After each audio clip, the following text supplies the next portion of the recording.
Crossover. Oh, killer crossover. Just crossover. It just crossed him over nastily. Another victim to the crossovers. Cross him up and sit him down. All right, the last crossover of the spring before we transition to summer. Whoa, what do you mean? The end of the week, Memorial Day weekend is the end of, it's the beginning of summer. There's a whole bunch more crossovers this week, though. Yeah.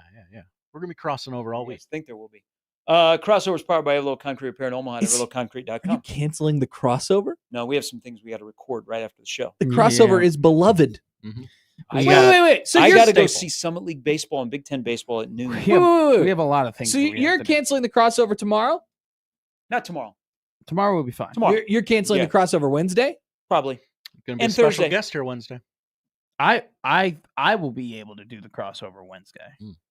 Okay. Yeah, I'll be here. It won't be with me. Oh, who'll be here? Frank Caliendo? Maybe. Oh, we should. That's a great Frank. idea. We should call Frank and get him to do the show. What if he did a full? He could do a full 4 hour show. I mean, he definitely could. Can I be He's honest got the with you? material. That would be pretty good. I bet he would do it. no joke. I bet we probably wouldn't even have to pay him either, which is kind of intriguing. So with Frank Cal, I'm a massive Frank Caliendo. Watched him on YouTube in 2014 fan. Wow. Yeah. He's a screw you, man. I'm actually trying to bring some content and tell a story. I'm just kidding. No, man. It's okay. I'm just kidding. All right. Yeah, I know deep underground Frank Caliendo stuff. Nice. I'm just saying it would be a very nice moment. We for you love to talk Frank. to him. I have a question here. The picture, you were just saying that your friends wait until they text you at I 10. swear to God, they put their texts on a time bomb, and then it starts blowing me up at 10 o'clock. On cue, a friend sent me a picture of something he goes, this is a great crossover topic.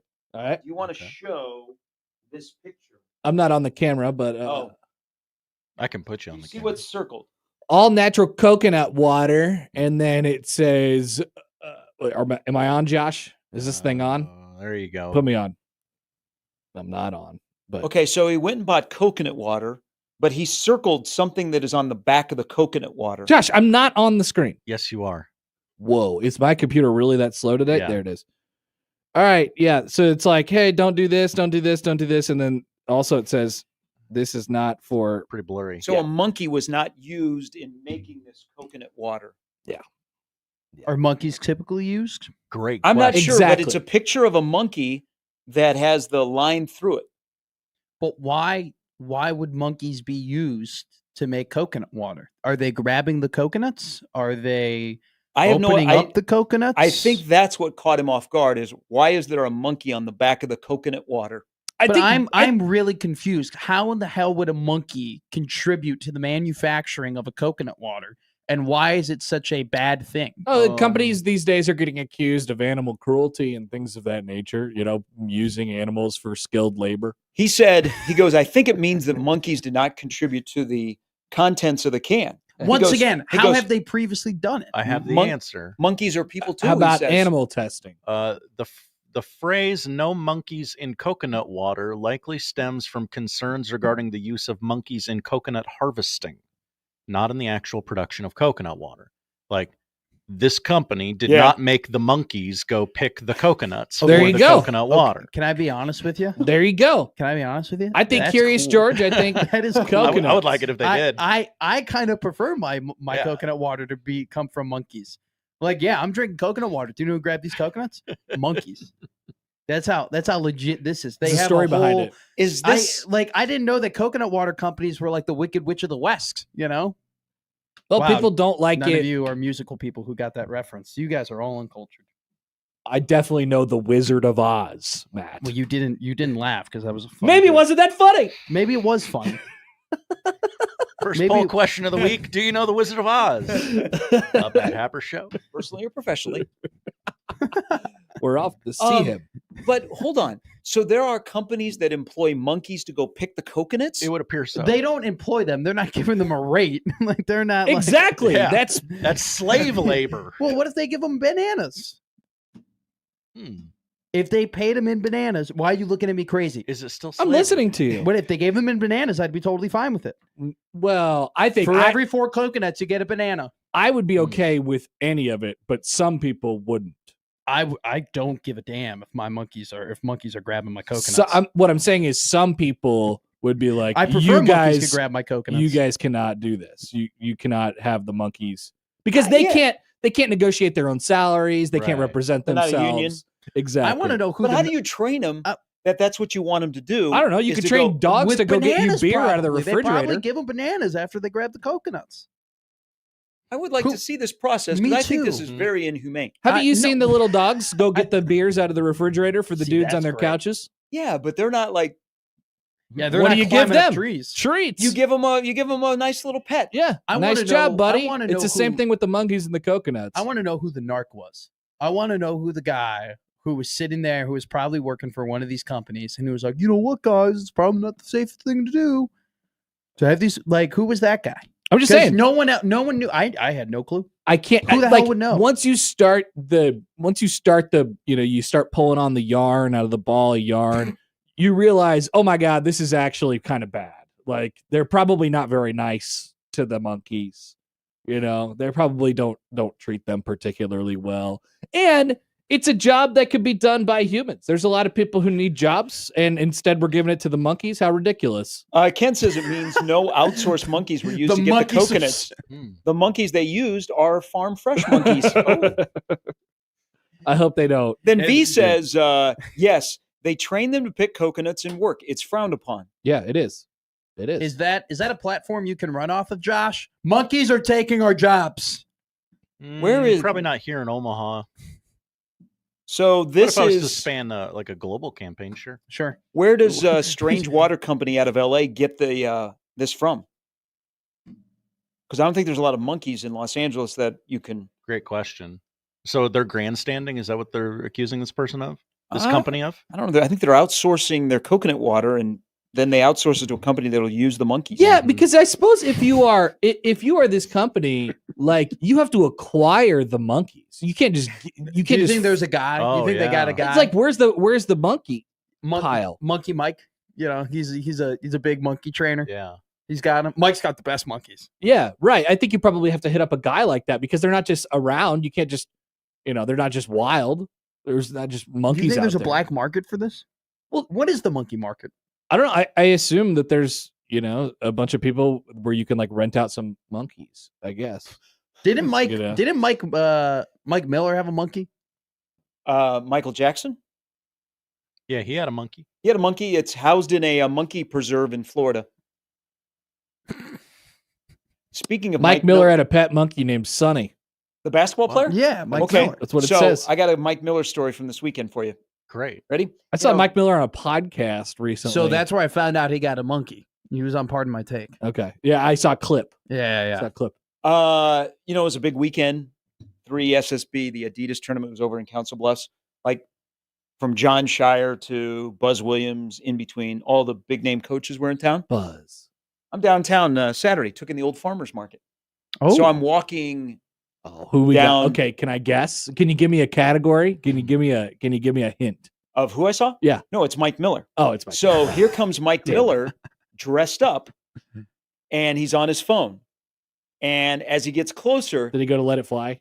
He was going in to Let It Fly, which he is a co-owner. Yeah. I hear him go on his phone, if Luca is okay with that. And I went, And so as he walked by, I said, "What's up, Mike?" Gave him a little dap. What's that about Luca now? And I was like, I would kind of like to follow what he was saying, but as a player agent, I'm sure he was in town working the room over in Council Bluffs. Is he Luca's agent? I don't think so. I don't think he is. But he said if Luca is comfortable with it as he walked by, and I'm like, huh? You're like, hey, Mike, I was eavesdropping on your conversation. Maybe it's a different Luca. Maybe it's Luca Garza. Maybe it's Luca Garza. Let's see if he represents that one. Now that would make more sense, right? Luca Garza. Is that the only other Luca? That's the only other Luca that I could think of. Nothing. Let's see. I don't see his agent. Yeah, I can't tell. They gotta track this on no, they Spotrac. have so they have agent rankings. So if you go to NBA, if you look up NBA agent rankings, go ahead. on your computer. It says Luka Garza's It'll- agent is Mark Bartelstein. So it'll take you. So what will happen? So, Great agent so if name. you look up NBA agent rankings, it'll take you to hoopshype.com, and then they rank all of the agents based off of the current amount of money that has been signed to them. Okay, so you can scroll down and you can find Mike Miller, who ranks 45th amongst agents. Ooh, pretty with good. $61 million in current contracts in the NBA. He represents 5 players: John Morant, Paulo Banchero, Wendell Carter, Yazian Gortman, and J.D. Davis. Wow, that's pretty good. That's an interesting, like Jaw at the top. Yeah. And So because he probably has the Jaw connection because of Memphis. Also, Mike Miller was probably here because Mason graduated this weekend. Okay. There That you go. was probably Oh, okay. a reason. That's what the people on the. But yeah. this is a very interesting No, we're gonna miss- clientele that Mike has, because Wendell Carter signed a really big deal in the offseason. And he's going to get the Paulo second contract money, which will be generational for Banchero and probably Mike Miller. And then, you got Ja. I'm sure that Mr. Miller has had quite the fun time over the last 2 years dealing with Mr. Morant. Look up this one. 'Kay. Because sticking with the Creighton theme, look up where Mike Lindemann. Oh ranks. yeah, Mike Lindemann. Do you Nice. think he would be higher or lower than He would be really, really high. might be under Michael. So he's a former Creighton professional. basketball player. That's right. No, Mike Lindemann, he's 9th. $194 million Ooh, in current who's he got? contracts. Who's he got? Tell me. He's got Nikola Jokic, Chris Middleton, Tyler Hero, Derek White, Ivica Zubac, Uh, Aaron Nesmith, Goga. I can't do this one. Badatsi? I've never. It's always been Goga. imagine being Jokic's agent. One of the best jobs on the planet. Has to be One of the best jobs Laissez-faire, baby. on Laissez-faire. the. I don't have to do anything. Io DeSumo, Johnny Davis, Dario Saric, Nikola Topic, Dalton Connect, Cody Zeller, good lord, and Carlo Matikovic. There you go. Currently, the highest agent is Rich Paul with $628 million Sure. in contracts, followed up by I wouldn't Jeff- even want to be represented by Rich Paul at this point. It's too many people. He has he has a laundry list. You want to be one-on-one with your agent. That's right. Well, You want to matter, not just he's- another number. That's He's right. 3, That's why 6, Nebraska has 9, Adidas as their 12, 15, apparel sponsor. 18, 21, 24, 27. All right, I don't care. 30. He's got 40 different clients. That's pretty good. That's pretty good. good for him. Good for Adele. Well, he still represents Eric Bledsoe, who I didn't even know Probably is time to still let that making one money. go. Yeah, go ahead and drop that one. Like, yeah. Tristan Thompson is still getting paid, apparently. So is Corey Joseph. Tristan. Tristan was still Was in he the league. playing? Yeah, he was still in wasn't the he? league this Oh year. yeah, he's in there. Is he on the Cavs? I think he I was. I think so. Yeah. I think he was on the Cavs. Because I Tristan saw Thompson. him play when they were going on that winning Cavs. streak. I was watching them. He got came off 12 the minutes. bench. He got 12 minutes in the last game. Wow, 6 rebounds. That's a quarter. Pretty good. That's a whole quarter. Imagine played a that. You whole played Tristan quarter. Thompson a quarter of the game. And you were the Yikes. #1 seed Yeah. in the playoffs. And there's a reason why you ain't playing anymore. Sorry, Tristan. I know you're probably LeBron listening. James is Sorry, Rich Chloe. Paul's highest client. That would make sense. That would make sense. Shocker. Yeah, I think you can ride that one for a while. Any other Look at coaches? Rich Falk. I did see a clip of Matt Painter looking at a really tall guy over the weekend. Yeah. I don't know if that Uh, was here or not. No, it was here. It was. So It's like a moth to a flame. I mean, 7-2. almost every big name college 7-2. coach, especially the Adidas coaches, were here. Yeah, last year around this time, I heard some reports of people seeing Matt Painter around town. He loves it. He loves Omaha. Well, He loves tall guys. Is that the report? Yeah, I'm willing to say it. I think Matt Painter loves Omaha, and I think he loves tall guys. Both of those. they have to be at least 7 foot. I think the tall guys is set in stone at this point. All right. Well, I'll add it. Put that in the report. I Matt think Painter coaches. report. I think coaches like the tournament because it's close to the airport. They can fly privately. They get in and out. You bet. Flying privately here, the TAC Air and the other Pretty company, good. they take care of you. I wouldn't know. So it's pretty seamless. Oh yeah. Plus, the hotels are relatively inexpensive because there were a lot of people that were wondering why all the hotels are full this weekend because there were basketball teams from all over the country. We got here. casinos. We got casinos galore. Anybody chop it up in the back room with any college basketball coaches this Chopping weekend at what up? I don't know because usually you would see those pictures. poker? Yeah, You know, yeah, whatever. Well, Roy Williams loves our casinos. Oh yeah. Remember there was Roy Williams loves Omaha. There was a rain delay. Put that in the report. And Yep, Roy put it in there. Williams all of a sudden was photographed playing a table during a North Carolina rain delay over in Council Bluffs. That's right. That's awesome. That's right. And they won't. Is it still in play? They don't let teams stay in the hotels over in Council Bluffs. No, they're all no. So they can yeah. now. So because they used to because you couldn't stay in a casino, but then teams would be like, so we're going to stay in. Oh, I don't. DoubleTree? No, I don't. I don't think. I think they're all here. I think they're all Okay, in. on this side of the room. Yeah, I think they're all in Omaha. Yeah. So I don't know. I do remember. Hey, I didn't hit a blackjack table this week, so there you go. Congratulations. Thank you. Thank Nice, you. Yeah. nice Thank job you. by you. You know what? I won $100 on the Preakness Stakes, and do you know what I did? You bet on journalism. No, I bet on the 9 that got nipped out by journalism at the end. Which, Ouch. if he won, I would have had like $400. But I took my $100 and I went to Hy-Vee. You went to the store. I went to the store. So you're gambling with your grocery money. no, my Mike. Nope. Bet free Mike. Nope. Where is he? He's in the No. chat. Don't worry. It was not. I'm not gambling with my grocery money. All I right. took my winnings and instead of giving it back to the Nino, I invested it in my stomach. That's good. I think that's good. I You think? I think that's good. I think that's good. As Okay, long as you so- don't turn that out. so- and, This is Painter was looking. There was a 15-year-old in Council Bluffs this weekend playing in the Adidas tournament that's 7-2. 7-2. Yeah, I saw the 7-2, video. yeah.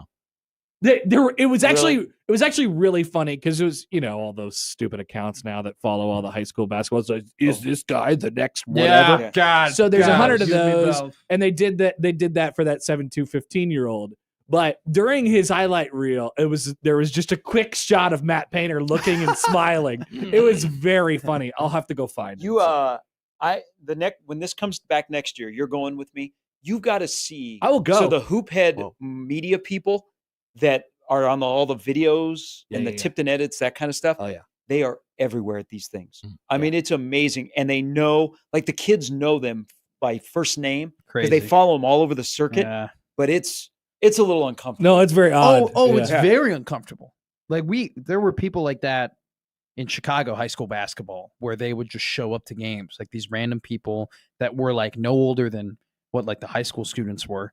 Like they were probably similar age, and they would just show up to these random gyms with their phones, and somehow they'd be on the court recording all of these games. It's very because strange. so a couple years ago there was an annoying kid, and he was bugging Sauter and myself, and so I wanted to find out this kid's story. And he was tipped in edits. He was not.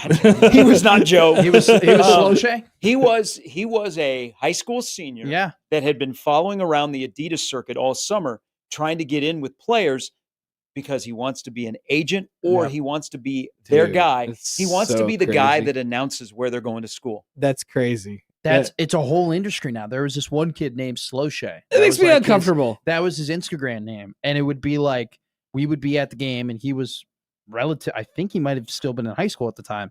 But when like he showed up, people would be like, yeah, Sloche's here. Be like, what? He's like, yeah. Sloche. Yeah, that was his like How do you Twitter spell handle. that? SOSLOCHE. And then it got to the point where he was like, our game of the week was this. And he would like go to a game and people would want him to go to a game and like record the student section and whatnot. People love social media. Have you seen Nebraska's quarterback commitment for 2027? My God. He Hey. loves Hey. tweeting and Instagramming. Hey. He needs Hey. to stop. He's Put the phone Hey, down, stop. kid. He's What? getting recruits. All right. I- He's recruiting. Yeah, but like, He's doing a lot. so I don't know about you guys. I'm just old. Like this is just a sign of me being old. I go to a place and I just really feel uncomfortable picking up my phone and pointing at it. Stuff. I feel like I just feel very uncomfortable doing that. Some people don't. No, you should feel uncomfortable doing that, Some people don't. especially if it's in someone's face that you don't know. Just anyone's face or Sure. really anywhere. I'm Sure. just like, this is weird. I don't want to be like, if I could see myself right now, if I was outside my body and I had a sky cam on myself, I would not like the way I looked. Just holding my camera can't and do that. pointing it at So something. You can't see in the don't third person? follow Trey Taylor. Oh, I don't, but I see all of it because people love this kid. Well, we don't. and have, he loves tweeting more than he loves you, Husker Nation. Mm. That's my take. He loves But tweeting. the take should be it actually seems like he's contributing in like getting Absolutely. attention. So- He is. He's got attention. Toward a program that needs it. What happens if Dylan decides to stay for his 4th year, and in 2027 we have both of these guys on the same roster? That's a lot of tweets. We're gonna have to get more cameras. We're gonna have to get more cameras for national, local radio or national or local TV because both these guys are gonna be looking for the camera. I know he has 2 more years of high school. He does look skinny. He looks like he's in high school. Yeah, Looks like he's young. 15. Like, and I know, like, there are some guys who are apparently they're in high school and they look like grown men. They look big. He's not one of them. But like, he's got to hit So puberty. it's not only in high school basketball on the circuit, in football, like at these 7-on-7, I know. these guys are everywhere and they're taking pictures. I know. All the recruiting guys, they like, you watch Scheffler in action at these camps. It He scares walks me. around with his notepad and he's got his camera around his neck. They're always taking shots of guys, and then they take the one, hey, can you just stand in front of me? I can just take a shot so we have it as a stock photo. Mm-hmm. Mm-hmm. Then they Oh, take for shots the at him. website? Yeah. They put it on the Yeah. 24/7. Speaking of YouTubers, I thought you were going to talk about Cam Wilder. Okay, I would like to talk about this. Yes, I would like to talk about this. Who's Thank Cam you. Wilder? Thank you for bringing He's this the up. YouTube guy who tells people where he's going to go play basketball. Oh, He got I shut- thought he- you were talking about the guy who Oh. canceled himself from YouTube. 1 second. Yeah, we'll talk about him. Yeah. So Cam Wilder is a popular YouTuber that Okay. plays basketball, but he tells you he's coming to his town. He's looking for a court for a pickup game. Oh, I've He heard got- of that guy. The LPD shut him That's down right. in Lincoln because there were way too many people. That's right. They were climbing on the walls and Yes. stuff. So what's the deal with the guy that everybody's eulogizing on YouTube this weekend? Outdoor guy. Yeah, the outdoor guy. Outdoor guy. Who is this? So he is very popular amongst people my age.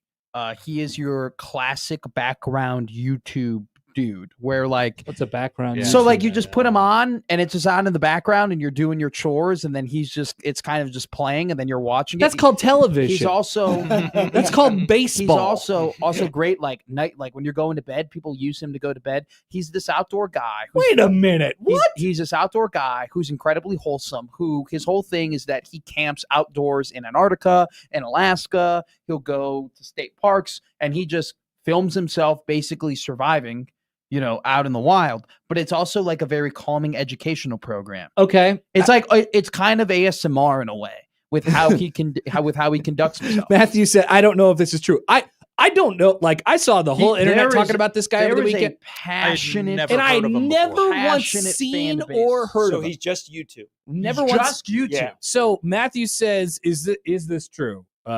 Matt, is he Gen Z Bear Grylls? No, you know what? I don't think he is because I would say he's Gen Z Steve Irwin. Because Bear Grylls is like, I'm out here in the wild and we're about to skydive out of here. Like Bear Grylls is thrill seeking, right? Yeah. More thrill seeking. Okay. He's still educational. This guy is like, all right, I'm going to boil some water and I'm going to make sure I put it in my sleeping bag so I don't freeze to death. Okay. He goes, Yeah. make sure when you're building your snow fort that you're 3 feet off the ground because all the cool air gathers up on the bottom of the ground. So you want to make sure that you're elevated when you're sleeping. Okay. An easy way to test if snow is avalanche because you want to get a little square and then I'm just going to tap it real nicely and we could see what type of break there is in the snow to Sure. determine if an avalanche is going to happen. Okay. So J-Man says it's Bob Ross for campers. Yes, that's the That's- best way of That's a putting good it. description. That is spot on. I just want to know how it's possible that I went this entire time and apparently the You would entire love internet him. loved You him would and love I him. had never. But if he's not on seen an it. algorithm when you go to YouTube, you probably would But not. here's the But you're deal. also not I an don't outdoor just guy. go to YouTube. But you're not an outdoor guy. Like if you had ever searched on YouTube for something outdoors, See, or like on your algorithm of like you're looking for camping, Yeah, I don't you think I might have. get it. But he grew, so he added 12 million subscribers in 18 months, Whoa. and then he shut it down to spend more time. and with so his yeah, family. he quit because he Yeah. got too big. so I have two different friends who don't know each other, whose houses I frequent.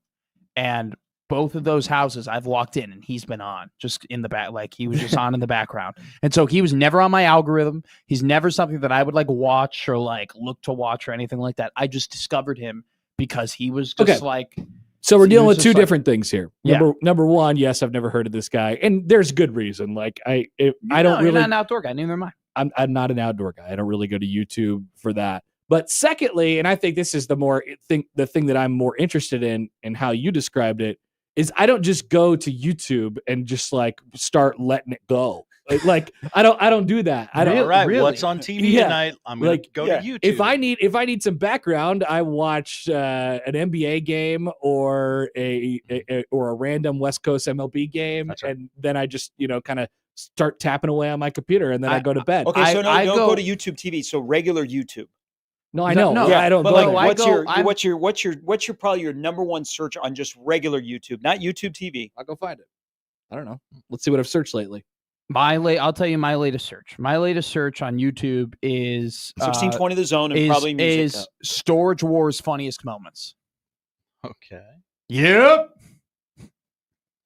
Followed up by Ghost this Hunters. is good. Everybody pull up their YouTube. Superman trailer 2025, 2015 Blackhawks Stanley Cup, every single goal. Wow, this is amazing. It really The keeps Miz track on of Vince everything. McMahon, Bigfoot, Hunters Town Hall, Rick and Morty. That's my All right. most recent search. Here's what I got. I have a lot. Here. I needed to watch the Trevor Boone home run for Oklahoma State against Nebraska, where he hit it into the scoreboard last week. Well, why did you have to watch I don't know. it? It came up in a conversation.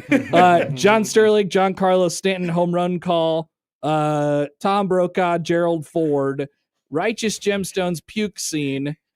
CBS Masters theme. That's a good one. Mike Walter supercut when Mike Ehrmantraut just says Walter, over and over and over again. This is Budweiser Creighton. Oh yeah, That's a good one. we love that one. See, I'm the opposite. I will literally just open up YouTube, and YouTube is actually a form / source of where I get a lot of my info. Installation video, like installation of a car seat. Oh yeah. Yeah, you are a father now. Things of that nature. Yeah, like how to do stuff. I got so haven't gone anywhere close to whatever that guy's I got name is. further down because I still don't know how to tie a tie. Oh, really? Wow. Same. I leave all my ties tied. Interesting. Yeah, just So, because I don't know how to I tie. can't. them. I can't I- physically. But do it. YouTube helps me. I I have multiple, That's why I totally. I have yeah. multiple options on YouTube to how to tie a tie. I don't think you should be ashamed of that. I tie my tie like just by myself, and then if I don't think it's adequate, then I will hop on the YouTube and be like, all right, I'm gonna let me see where What I am went I wrong not here. doing I right? figured out a way to make it work for me that I can remember, and I haven't thought about it since. Okay. It's just luck. I couldn't tell you though how to tie a tie. If you just put the tie around my neck, I would tie I it. think same here, probably. Like I couldn't tell you, hey, put this loop over this loop or that loop over. I would just. But mine has a lot of music because I use find the video on YouTube, convert it to MP3, and then put it into iTunes. Really? Oh, okay. Yeah, because I don't want to pay for Sure. Apple Music. That seems like a bit of a hassle, Gary. Oh, it's actually very seamless. It's you get the video because you put in the search what you want. Don't get the music video. Mildly. Get the Yeah. lyric, Yeah. the lyric video. Yeah. Yeah. You cut and paste. You put that into the MP3 converter from YouTube, and then it spits out the download, and then you just slide that over to your iTunes. You and every karaoke host ever. Because the music videos, they're Yeah, like because they'll add movies now. extra stuff to it, and they might pause in the middle and have a conversation. You can pay That's awesome. $8.99. I pay. You probably for- love I pay for LimeWire. my own Apple Music. You can pay for your own Apple I Music. was a Bear Share guy. Napster, whatever. Now, I Yeah. didn't do Napster because when I was in school, that's when they cut down on Napster, and Yeah. the whole thing was Oh, they started busting people on There's somebody Napster. from Napster is on campus in Lincoln, Yeah. and they are That would always they are be the searching. rumor. They'd come and knock on your door and say, "Are you downloading Napster?" No, nobody did that. That didn't happen. that was a thing.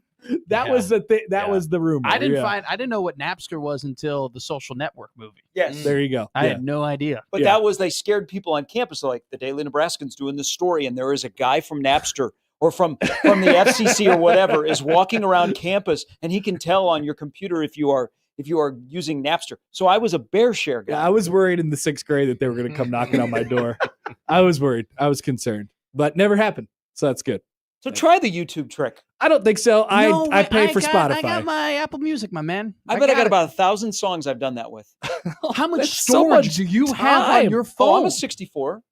How do you No, I'm a organize them? 126er. How do I you, know. how do you organize them? Is it organized in Yes. any way, shape, it's or called form? it's hot hits. Hot hits. Well, I put them into remix. folders. So yeah, I do them by date. So usually that's when there were a hot song. Okay. And then if I need to move them around to genre, I do. All right. My dad still has an iPod, like the original, like not the original, but like a 2008 iPod that has all of his music that we had to take his CDs and like burn them and download them into a computer. Hell yeah. Oh, And then we had to take everything that was in the computer and then download it into the iPod. wow. And he still has that iPod to like. I did the conversion of the CDs, put it in your drive and download the whole CD and then move it over. Oh, to yeah, I've absolutely. told my 100%, dad so many times, I go, you have a phone now that has more capabilities than this at this point 17-year-old iPod. You could easily just put all of your music in. No. I got do it. I got it. every I once have- in a while. no, I have my system. Every once in a while, I get out my old jankety ass cord and plug in my iPod, my last iPod that I ever had, to my car, and it absolutely bangs. It's awesome. Do you guys still have a Walkman? Do you have a Walkman? Somewhere I do. Yeah, somewhere. Yeah. A little hold on. CD player. Are you able to add music though to the? I don't know. I haven't tried to plug it in the computer in a long Are you a time. punk rock kid? I guess so. I feel like you look like a guy who could dabble in Blink 182. Yeah, a little overplayed. I'd Yeah. Oh, say, agreed. Yeah. You know. Now, we each would be able to find a Walkman in our house. I have a friend, Richie, from Papillion, Oh, who you're when he Giants goes to fan. the Nebraska games, he still wears the headset that's got the I antenna love Hell that yeah. so much. Hell yeah. to listen to the games on the radio. I love that so much. And he gets triggered because there's a delay. Just slightly. Yes. And so he gets triggered by that. Well, I mean, so we got him onto KLIN. well, Yeah, people like Richie are the reason why radio stations dump out the delay, just for them, Smart. the people in the stadium. We would always sync it to the television Television. broadcast Yeah. for people. Vinny, I But was you think we walking should- in a memorial. But They he didn't walks let into me the in. stadium with it already on his head. Do you think we should dump out the delay for the Big East tournament on Wednesday? Maybe we could, just Why for wouldn't- old time's why I sake. don't wouldn't you? think there is a delay for that. There's probably not actually. There's never any live programming. Well, yeah, I don't know. I haven't looked at it in there. There might not be a delay. Do You might be we right. Cut out the delay for basketball games or in hockey? I think we dump out the 7 for John. For John? Yeah, I think we do. Yeah, Why do you guys don't like Omaha? I don't know what happens, and I don't know if I there's a don't- delay over there. I don't know too. what happens over Oh. there. Yeah, Sox games, delay was gone. So what's the regular if you didn't sync it, what's the normal delay for a Husker football game? If you're in the stands compared to what you're getting on the radio from like KLIN? So the delay at 7 seconds? the delay. well, I at- think so the delay- standard is 7. The delay at KLIN was 7 seconds. Yeah. that was the delay for everything. God, that would be annoying. Nowadays? I know. I know. There were some instances where the delay for whatever reason would be pumped up to 10. One thing before we let you guys go, Matthew comments in, Gary, what's your most recently downloaded song? Great Ooh, question. Yeah. Okay. Give us the last 2 or 3. Yeah, nice little oh. sampling. Tusk from Fleetwood Mac. All right. There's definitely like a Lil Baby song in there or something. Let's see here. The new Alex Warren, Ordinary. I like that song. Okay. The new one from Shinedown, Daylight. Okay. The new one from I Shinedown. didn't know Shinedown's was coming making back. new music. Shinedown's back. What's Shine? And then Whiskey from Moneybag Yo. I told you. So you just use YouTube to download popular songs, like like really I love this popular guy. songs. I love this guy. Yeah. Gary, I save money. Gary. Let me tell you something right now. If Save I were to big describe money Gary on Gary's Sharp in iPad. one word, Matt, describe Gary Sharp in one word. He's a mixed bag. Frugal. It's just Frugal, he's- yeah. That's the no, word. mixed Now, bag. I don't know that that's frugal. I think that's just Economical. economical. That doesn't seem very economical. You could have it for Here's the thing. $10 If and it's you all have there. If you have your, It's well, not- I'm gonna be honest with But you. it's the fun of like the search The and then inner- the process of converting, and then you got to click on download, It's and not then you fun. got to I move call it out that a of your waste file. of time. I think the interface for Apple Music is very flawed, and I think there definitely is an agenda in terms of what they want you to listen to and who they want you to listen to on that app. I think there are a lot. If I had to guess, that there are probably record companies and artists who put a little extra change in the pockets of Apple Music to like get there, because there are some songs and some artists that are like, boom, right in front of you. Like listen to everything about this person. Remember when they downloaded all the U2 albums straight onto our phones? Yeah. Yeah. Here, Yes. just Yes. I think U2 got some kickbacks on that. You think? Yours. Hey, because it was Starbucks where you were able to get like the card and you put in the code. Yeah. They give you a music card. Yeah. I swear to God, every time I shuffle the country playlist that Apple makes, Megan Maroney pops up. I don't She's know. hot right now. No, I know she's Her, hot and she's Shabuzi, great. And I Morgan enjoy Wallen's 37-song album he just released. Whoa, did he really? her. Yeah. He did it the last time too. There How are many- 37 different yeah, words for that. There's 30, Attaboy, Josh. You Nice. said the joke better than anyone Nice. else could. Nice. Nice. That's the crossover, powered by Everlevel Concrete Repair. in Just like Omaha. he's leaving Saturday Night Live, we're out before you finished. At everlevelconcrete.com. We're back after this on a Monday.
It's the Connor Happer Show. Are we sure we want to do this? Could you, make an announcement that we're ready?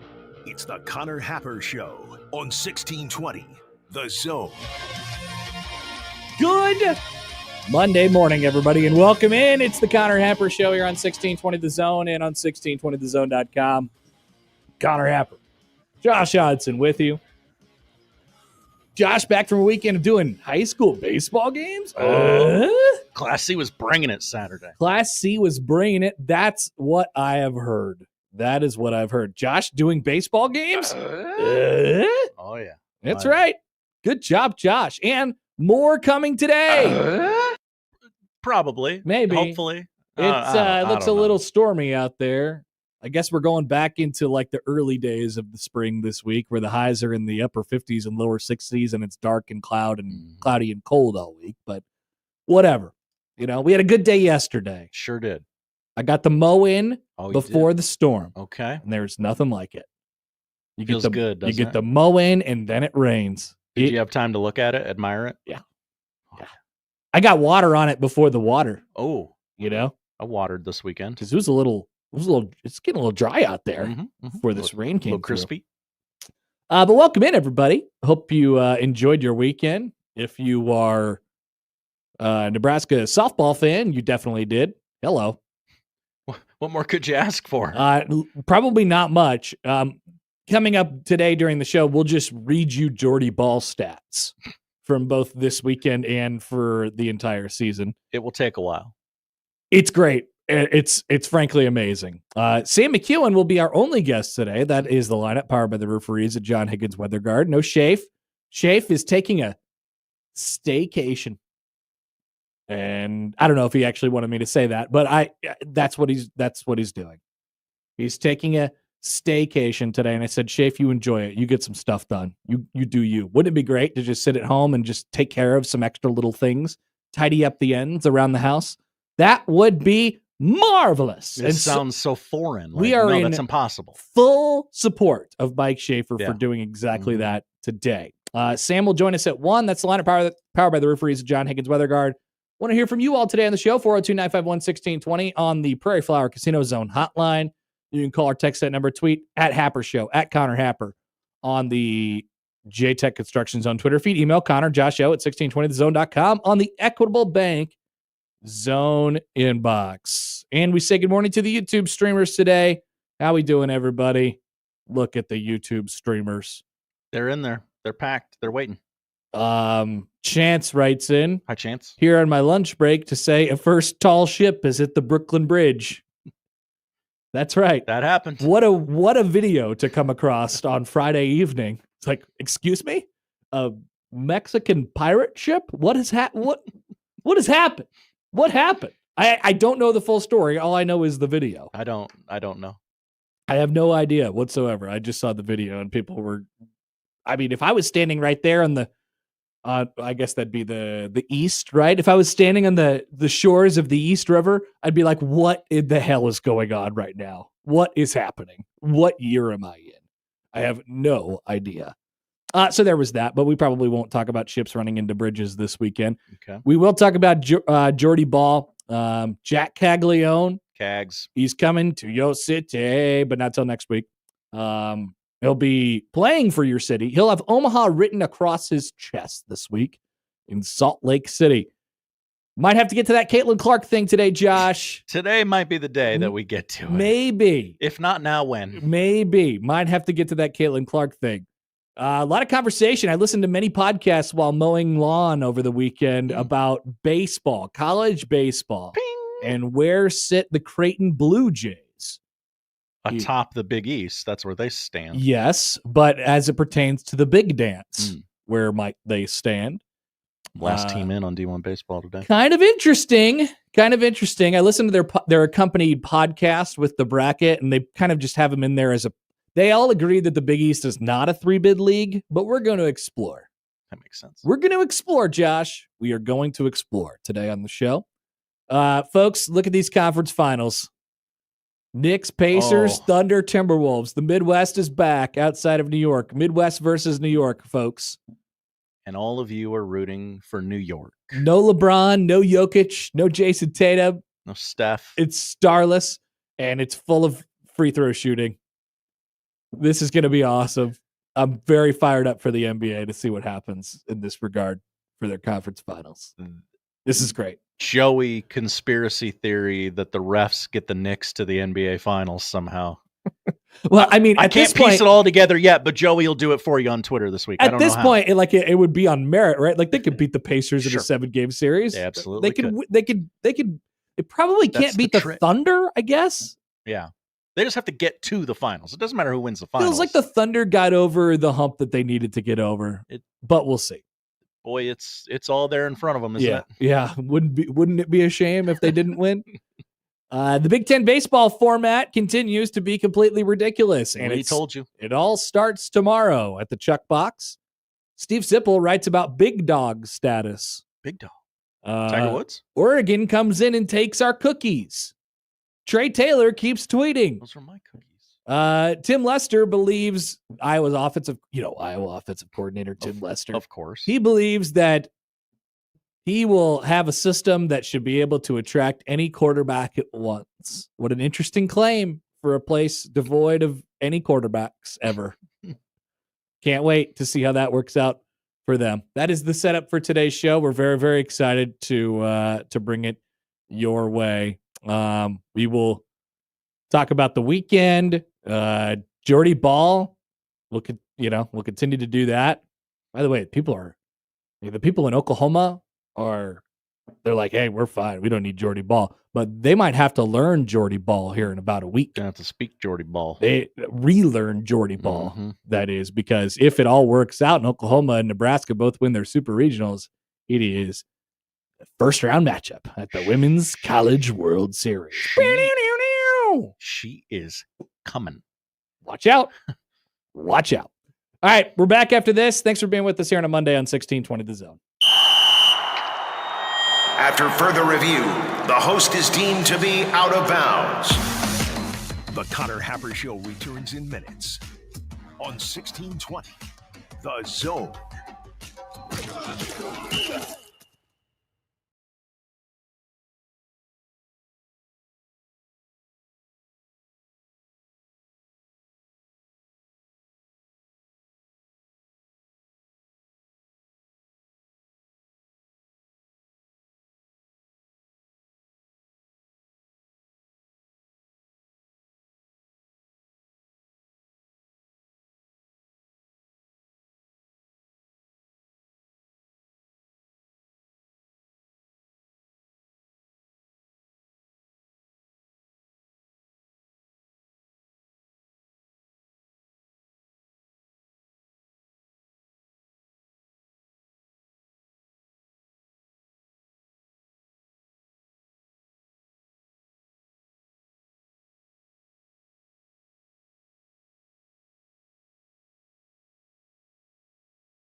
The Woodcliff Restaurant in Fremont is just minutes away from Omaha at Woodcliff Lake, your perfect dinner destination. Don't mistake the small-town charm for small-town food, because the Woodcliff Restaurant is a culinary treat. Voted Omaha's best outdoor patio, it's perfect for a romantic dinner or to bring the whole family to enjoy watching the fish and boats from the lakefront patio. Stop fighting traffic, parking, and one-way streets. Slow down and enjoy a fantastic dinner at the lake. Check them out at woodcliffrestaurant.com or Facebook for specials and events.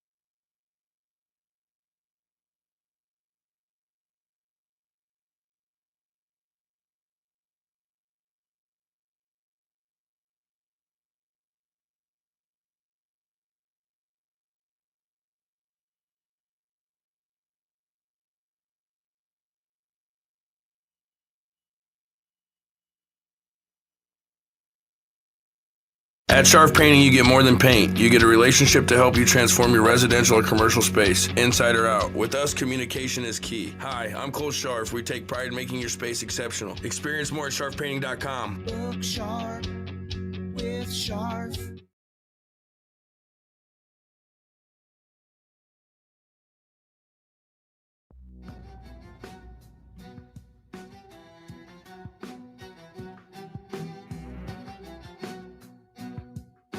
All right, welcome back here on a Monday. Connor Happer Show, 1620 The Zone, and on 1620thezone.com. What's the chat talking about? Ball Skeens? I never know what the chat's talking about. O-Trips is here blowing it up today. Oh, O-Trips. Yeah, probably are talking about Skeens. Happer, I have a new weekly segment. It's one where I call in and we just complain about how crappy our baseball teams are. Whoa. And by we, I mean me. Yeah, I'm not totally thrilled with my basketball or my baseball team either, considering their best two pitchers just went on the injured list, and they still can't hit, and Hunter Renfroe still plays for them. So, I mean, there's some complaints in this economy. If I were a Pirates fan, though, I'd have more significant complaints. Josh, you okay? My keyboard's not working. The keyboard is not. All right. Well, we'll get there. We'll find out a way. Softball over the weekend. So,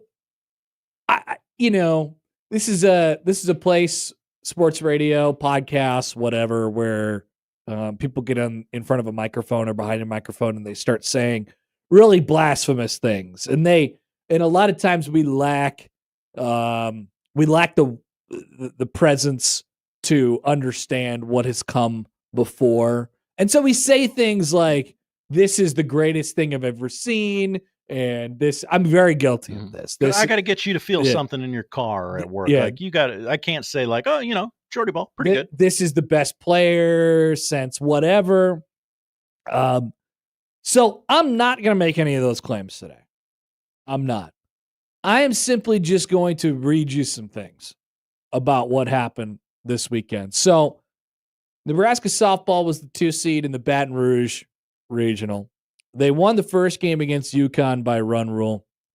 They won the second game against Southeastern Louisiana by run rule. And then Southeastern Louisiana came back and beat LSU, eliminated them from their own regional, at which point Nebraska came back and beat the living hell out of Southeastern Louisiana one more time. So Nebraska swept the regional. They're in the super regional. They're going to Tennessee. There was a lot of hubbub this morning about when and where and what channel. It's not on ABC. It's not? No. The graphic said it was. Oh, the graphic at one point said it was, and then it stopped saying that. Oh, my goodness. If I had a keyboard, I would look that up. What would you like to know, Josh? What channel's it on? I texted my dad that it was going to be on ABC. My dad's going to be pissed. Untext your dad. Okay. Untext your dad. It will be Friday at 6. It was supposed to be at 2. It's not anymore. Friday at 6 on ESPN The Deuce. Okay, he gets that channel. That's good. As long as it's not on Plus. Oh my God, don't put Nebraska games on ESPN Plus. I just don't know how to get them there. ESPN 2, 6 o'clock, game 1. Saturday, 4 o'clock, likely the same. I guess these networks for game 2s haven't really been decided. It kind of depends, or they'll stay on the same network, whatever. And then the TBDs are Sunday for the game 3s. Nebraska goes to the visit the Lady Volunteers. They saw some Lady Lions this weekend and some Lady Volunteers next week. Oh wow, not a lot of lady teams. No, left out there, but Nebraska's going to get a couple of them. So they crushed the regional as a team.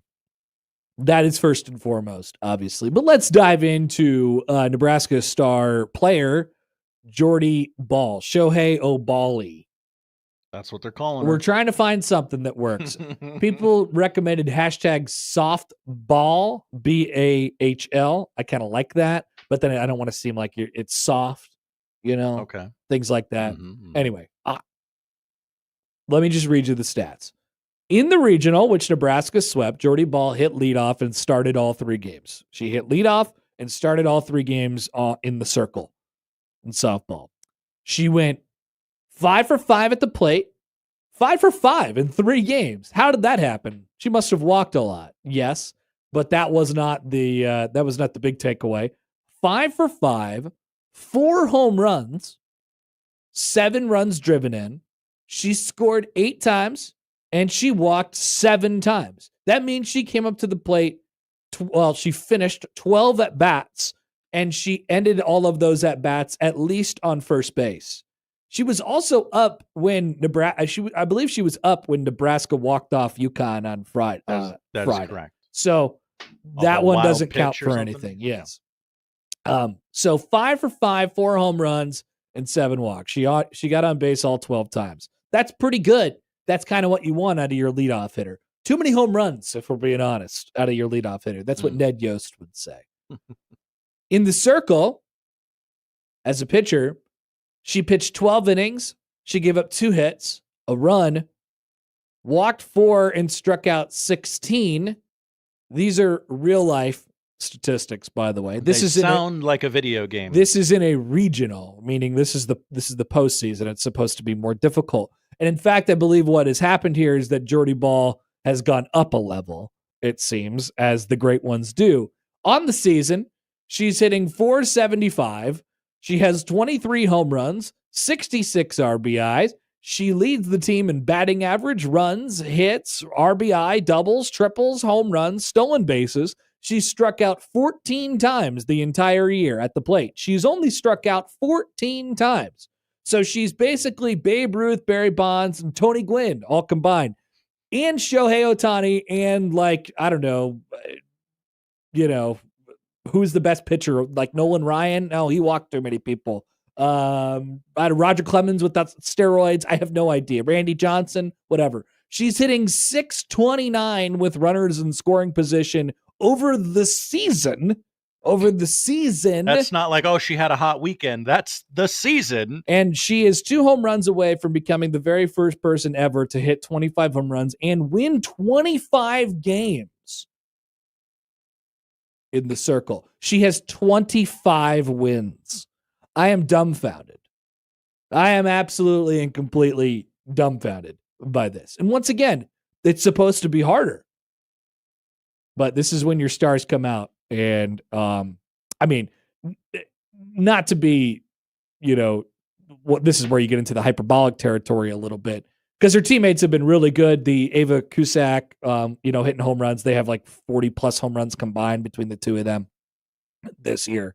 I mean, they have put a good team around her, and the role players, quote unquote, were marvelous this past weekend, but not obviously as good as 5 for 5 with 4 home runs and 7 walks this weekend, and then allowing 2 hits over 12 innings in the circle. But let's be honest, she is single-handedly carrying Nebraska to the Super Regional, and if she goes one step further, she's single-handedly carrying Nebraska to the Women's College World Series, which was the goal and the thought all along. Right. I thought when she transferred in from Oklahoma, I thought, wow, really? Because the thought was, and think back to last year prior to the season, because she got hurt right away. Last year prior to the season, the thought was well, I think that, the expectation is she should take Nebraska to the College World Series. And I thought, wait, really? She's just one person, it's baseball, softball, right? It's just hard to do that. Yeah. And not to say it won't be hard. It'll be difficult. It'll be a tall task, but she's done it. She's done it. She's taken them 2 wins. This could not have worked out any better, right, for Nebraska in this situation. It is unbelievable what she's done. It's shocking. Probably would have liked to have played LSU. Why? I mean, you want to play the best, right?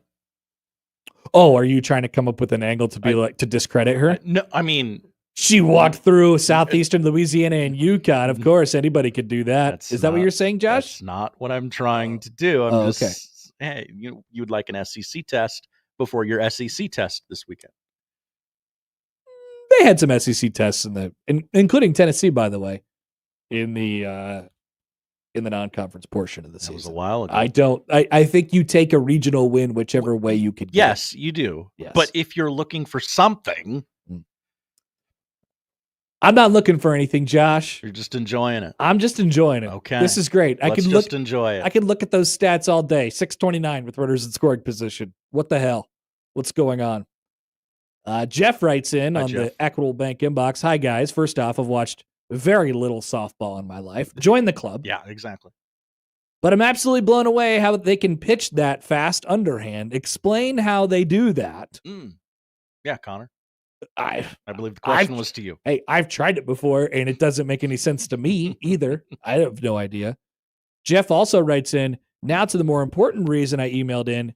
It's challenge time. Can you get a hit off the best college softball pitcher? And if so, is there a way you could do it while you land a plane? Love the show. Thanks. Don't think I can do it while landing a plane. Yeah, that aisle's not wide enough. I don't know. I think it's going pretty fast. I'm the quick trigger senses in my body are gone. I'm out.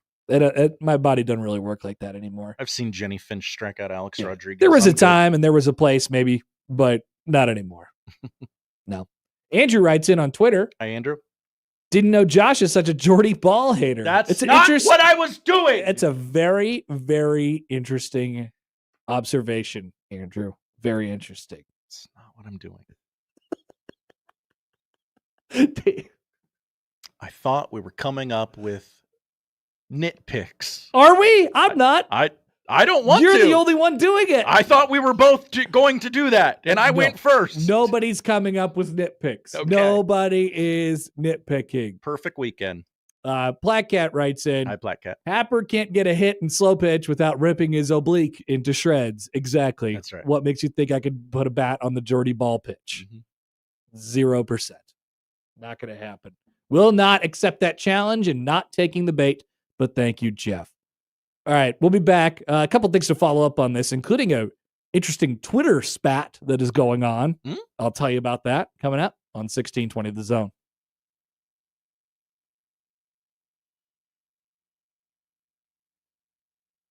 Hi, I'm Cole Scharf with Scharf Painting. Choosing a painter isn't like picking a color swatch. It's about the trust and craftsmanship. Every space is unique. Family-owned and detail-driven. We paint everything. Homes, businesses, interiors, exteriors, and even decks and fences. Based in Omaha, we'll travel anywhere for your project. With Scharf Painting, it's more than paint, it's a relationship. We communicate, we follow through, and we take pride in providing excellence. Visit scharfpainting.com for your next masterpiece. Look sharp with Scharf.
Your best walleye trip ever is coming up when you join me, Crash Davis, as we travel to the walleye capital of the world. Yep, September 14th to the 18th, we're doing it again aboard a deluxe motor coach, and we're traveling to Ballard's Resort on Lake of the Woods. Price includes round trip, motor coach, transportation, 4 nights lodging, 3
so interesting that many have noticed Josh's weird spout of nitpicking there. I thought that's what we were doing. I don't know why you thought that. Maybe I was more focused on my keyboard than the segment. I think you took your unfortunate energy because of your keyboard out on Jordy Ball, of all people. She hit it out of the park. And there it goes. John emails in on the Equitable Bank inbox. Hi, John. Is Josh insinuating that Nebraska had 3 Weasel wins to get to the Super Regional? I would never say that. But it was the Baton Rouge Regional. And they didn't play that team from Baton Rouge? They did not. That's because the team that they smoked twice beat LSU twice. So Perhaps Nebraska basically beat LSU 4 times this weekend. Louisiana State champs. Nebraska softball. I think so. I think that's fair. Colin in White Plains writes in, wow, Josh, typical Creighton honk. Can't even acknowledge greatness because it's a Husker. Would love to know where the hell the Creighton softball team is these days. I'll hang up and listen. Honk, honk. That's you, Josh. Oh, by the way, suck it, Boston, and the Mets suck too. That's from Colin. Those are great takes. Yeah, we could all agree that we're out on Boston. Actually, Josh, yeah, you like the Celtics. So what? Whoa, I just watched the Red Sox lose 2 or 3 to the Atlanta Braves this weekend. It was great. Okay. I watched Pete Alonso throw that thing into the 3rd row last night and lose the Mets-Yankees game on Sunday Night Baseball. Ouch. Juan Soto was very much enjoying his time in the limelight this weekend. He was. He was like, wow, this is all for me. This is great. And then the corny, weird fans in right field and the bleachers were doing weird things all weekend. That's what they're known for. They are a bunch of weird people out there. All right. Sorry, Colin, but you know it. Come on. Let's be honest here. So back to Jordy Ball for just a second here. We read you the stats. And by the way, as maybe needs to be mentioned because this made it on the sheet here. Trev Alberts and the Texas A&M Aggies softball team did not make the Super Regional, even though they were the number 1 overall seed in the tournament. They lost to the Libs yesterday. Another win for them. Another win for the Libs. Another win for the Libs. Nobody's ever not made the Super Regionals before. The top seed has never not made the Super Regionals. Yeah. Texas A&M became the first. The sport is growing. The hits just keep on coming. First, your baseball team is stinky all year, and then they're kind of good, and then they get swept by Missouri. And then your softball team is the number 1. At least we have softball, right? Then they get beat by Liberty. Joel writes in, by the way. Hi, Joel. If Nebraska wins the Super Regional, Josh, quote, well, it would have been better if they played Oklahoma or the U.S. Olympic team, would it not? That's all I'm saying. All right. So check this out. Are you ready for this? Are you ready for some Twitter beef? So at B1G softball over the weekend, they did a graphic for Jordy Ball. Okay. They did something that Josh would have never done. Never have done. Did a graphic for Jordy Ball. Oh. And it says Jordy Ball came to the plate 12 times and reached base every single time. And then they did like a head exploding emoji. And then there's a graphic. Jordy Ball in the regionals, 5 for 5. 4 home runs, 8 runs, 7 driven in, 7 walks.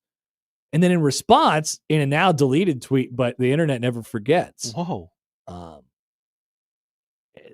There was a lively conversation going on involving the mother, apparently, of another National Player of the Year candidate. Careful. What? Just when you start talking about mothers, it's the mother. She's a little dicey. She's the mom. She's talking about her daughter is Bree Ellis at Arkansas.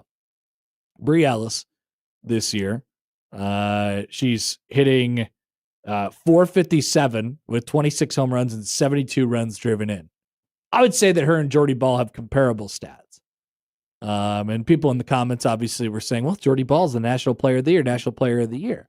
And Bree Ellis's mom wanted to say in the comments to the Jordy Ball graphic that what she is doing, what Jordy is doing, pales in comparison to what her daughter is doing. Bree, she says, is a two-way player as well. She's not, by the way. She does not pitch. I don't know what she thought a two-way player meant, but it's not what she thought it meant. Her defense is exceptional. Maybe that's what she thought it meant. Oh. That she plays two ways, both offense and defense. That's not what a two-way player is, but we'll skip through that. Okay. She plays more games and innings than Ball. Can't be true. Yeah. Bree has started and finished every single game this season. Ball cannot say that. And Ball is in a much inferior conference. I bet Bree's numbers would be double in the Big Ten.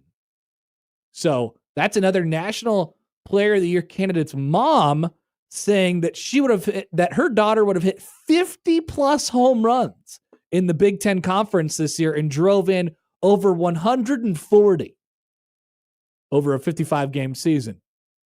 Now, do we think that's accurate? I don't. Okay. All right. And she's not a two-way player, for the record. She's pitched 0.0 innings. So if you doubled that for the Big Ten, the Big Ten's way worse than the SEC in softball. Definitely. If you doubled that, it's unfortunately still 0.0 innings on the math. Math tracks on that. Yeah. So I just wanted to let you guys know about what's going on. I always find it odd when a relative goes to defend their child in the Twitter comments and people can't just take like half a step back and go, oh, yeah, no, this person's probably biased towards their own child. Okay, but her mom did not need to do this in the comments to the Jordy Ball congrats post. I would agree. Probably could have done it elsewhere. Maybe, picked out a burner and just tweeted it into she doesn't know how burners work. Just put it into the ether somewhere. Just put it out there, not in the direction of Jordy Ball. That's my critique here. If we're nitpicking, Josh. Which we're not. Which we're definitely not doing. We've established that now. Joel writes in, hi, Joel. Speaking of nitpicking, are we sure this isn't a very creative Josh Odson burner? That's a great bit. I'm going to get on that. Oh, man. I'd like to see what I'd like to see what you'd be tweeting out on that burner, Josh, because I think you got a lot of things to say. I know you say a lot of things, but I think you got a lot of things to say that don't get said still. That is incredibly accurate. Yes. So I'd like to see that burner account. I know a lot of you don't think this, but I am using a filter. Yeah, you do have a little bit of restraint to you. Yeah. A little bit. Enough. I would be unhinged with a burner. If I could just say things. I'd also have like 7 followers, but that doesn't matter. I mean, eventually you do enough bangers. And I gotta follow this whack job. Yeah, that's what happened with all the burners at all the Creighton burners. And then all of a sudden it's a little burner community. I should try it. Join them. Get in the community. Join them over there. I think O-Trips would be happy to have you. And I would love to be a part of the Creighton burner community, but I don't want to be I don't want to narrow myself to one topic. Oh, you want to be okay. I want to be an all topic, like a potpourri burner. Interesting. Well, you could do that. The world is your oyster. Okay. Maybe I'll get in there with a burner. Try it out this summer. Well, now we know what to expect. Well, no, I'm not going to retweet myself.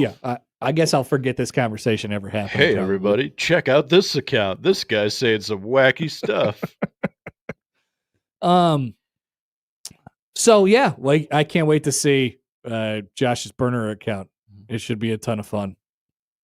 It should be a lot of fun to see what happened in that. What happens in that regard. It'll definitely be appropriate for radio. We move on to more women's sports. Josh, wow. Can you imagine? Oh, by the way, we got a text from Jeff who writes in, why are athletes' parents so weird? I couldn't imagine doing this with my son. I don't know. Great point. I don't know.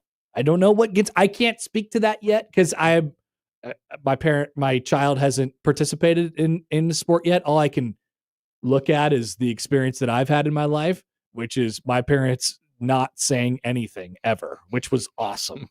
Which was awesome for me. That was fantastic. Would recommend 10 out of 10. But I've been around some parents who definitely thought that they had opinions. about their child. So you never know. John emails in on the Equitable Bank inbox. Is this Ellis lady related to Angel Reese? Oh, I'm glad you mentioned that, Johns, because we're going to go right into a very fun conversation based on a thing that happened over the weekend. Now, to address the rumors up front, to address the allegations, this is not the Caitlin Clark thing. All right? Just want to make that very... Josh playing phone roulette is the best part of every single show for me. This is not the Caitlin Clark thing. So when we talk about doing the Caitlin Clark thing, and maybe we'll get to it, we're talking about a different topic. This is not that. Now, I know some of you will be like, well, what in the world is happening here? We will talk about Caitlin Clark here in the next 5 or 10 minutes. We will end up talking about Caitlin Clark. But I just wanted to make it very clear, this is not the Caitlin Clark thing. So without further ado, if you haven't seen it, I don't know what rock you've been living under this weekend. But here is a video from the Caitlin Clark team against the Angel Reese team over the weekend. That would be the Indiana Fever against the Chicago Sky. There you go, Connor. You got it. Chicago Sky. You love women's sports. Definitely not parachuting in Girl on this dad. topic. But here it is in case you haven't seen it. On a 3. And look out, Caitlin Clark pushes Angel Reese, and Angel Reese gets right up into Caitlin Clark. Afterwards has something to say as Clark walks away. We know there are always increased eyeballs, energy, and attention around the matchups between Reese and Clark, and Angel Reese is still going after Caitlin Clark in the aftermath. Everyone in the arena had to know this foul was coming. As soon as you saw Angel Reese wide open, you knew that Caitlin Clark was going to come in and take that foul. Okay. All right. Interesting, isn't it? Interesting. What's interesting about it, Connor? That's just a lot. I mean, there's a lot there. There's some history between those two, obviously. You remember when this relationship was really out of nowhere? It just blossomed because Angel Reese wondered where her ring was at when they played each other in the national championship game that year. I do remember that. That was it. That was the start. Yeah. And since then, it's been all Caitlin Clark in this quote-unquote rivalry between these two. She being Caitlin Clark, is almost assuredly the best player in the WNBA. Oh, wow. What? How many rings does Caitlin Clark have? She doesn't have any rings, but interesting. she is the best player in the WNBA. You don't think so? Debatable. Go ahead. I don't know. I'm just discrediting women today. What's with me? I'm not sure what has gotten into you. I'm not sure what's gotten into you. Once again, this is not the Caitlin Clark No, thing. it will never. This is not that. We'll get to that. She said at halftime, or I guess in a quarter interview afterwards, she being Caitlin Clark was asked by Holly Rowe, "Hey, what was up with that foul?" She goes, "Oh, just a take foul. Stick. Just nothing. Any basketball player knows that it's a just take foul. MBD. Nothing. No big deal about that. Just walked away." And that is precisely why Caitlin Clark gets under people's skin. Because she's got that smirk on her face. Yeah. Why is she smiling? Why? Because she knows it. She knows exactly what she's doing. She knows she's white. What people doing this whole black-white thing? It's like Magic and Bird. Black, white. Is that what they're different? Is that why people are doing They hate this? each other. Yeah, but they hate each other anyway. If we could turn it into a little bit of a culture war at the same time, though, Connor. I know. They don't. Just a little dash of culture war. I bet Clay's talking about it right now. I don't even have that much of an opinion on this, Josh. I think it's pretty clear Angel Reese does not like Clayton Clark. I think it's very interesting how she was about to punch her in the back of the head. Unless she got stopped by Aaliyah Boston. And then later she does I'm going to untuck my jersey so that I can fight better thing. Yeah. I just untuck all these cumbersome clothes. I can fight better. And Caitlin Clark knew that she was going to get a reaction out of that. And she just kind of walked away and then she played it down. I mean, she's masterful. She's a master in the art of triggering people.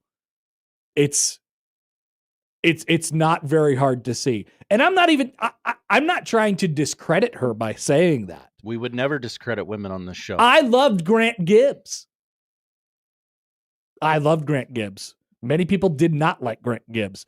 But even if you didn't like Grant Gibbs, you could appreciate what he was bringing to the floor because he knew what he was doing. He was in on the bit, the winks and the scuffles on the floor with the Turan petaways and things like that and whatever. Like, he knew exactly what he was doing. He's trying to get a reaction out of people. He's trying to, get a cheap foul somewhere or something like that.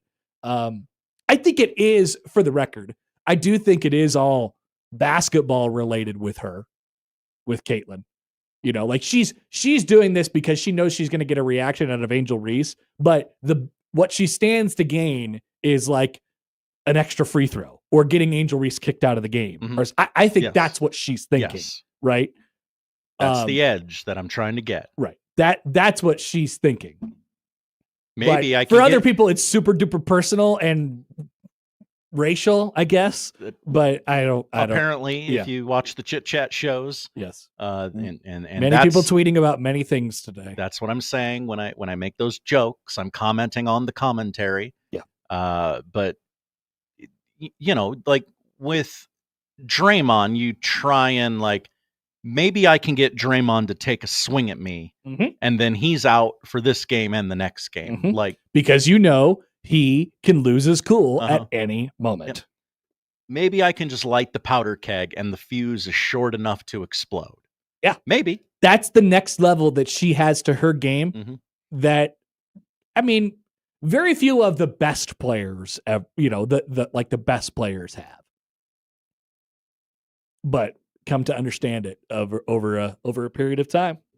And she knows. I will grind you down over the course of this game and get every possible edge I can get.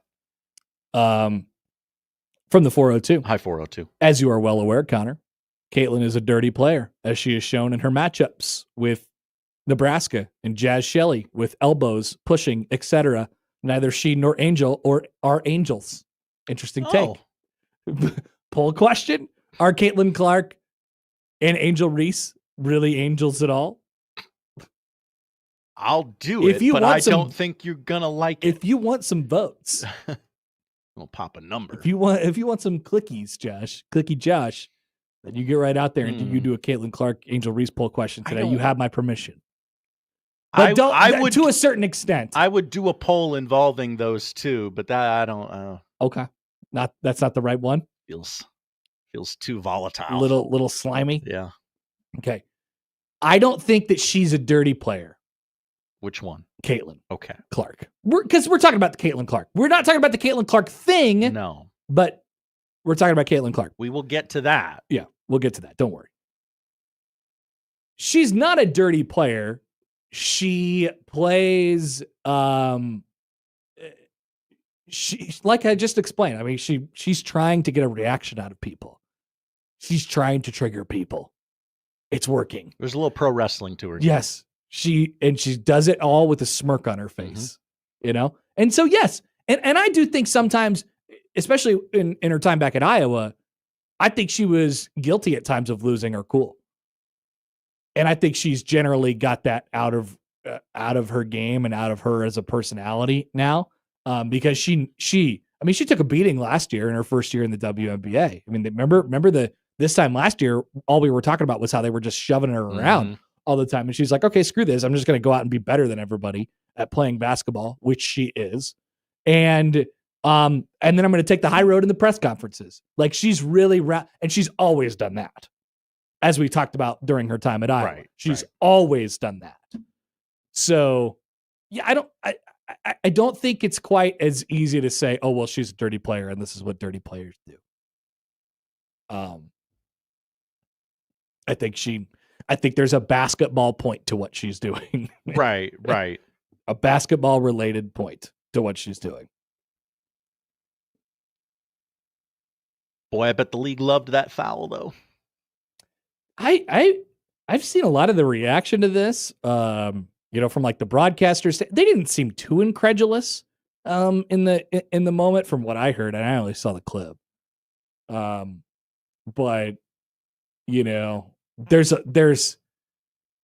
always, for the last year since she's been in the league, there's always been this like, oh, well, she's got to earn it thing. It doesn't feel like that's quite there anymore. And then there's like this, oh, like we got to get this out of the game and all that stuff. Like, I just think you're missing the point with her a little bit. I don't think she's doing this because she's a dirty player. She's trying to get a basketball related mental edge on people. And she could do it if she played it straight up too. I mean, she's a better basketball player than anybody in the league. That foul was not, I'll show her. I'm gonna get her. Yeah. Like that was it was a hard reach. Oh.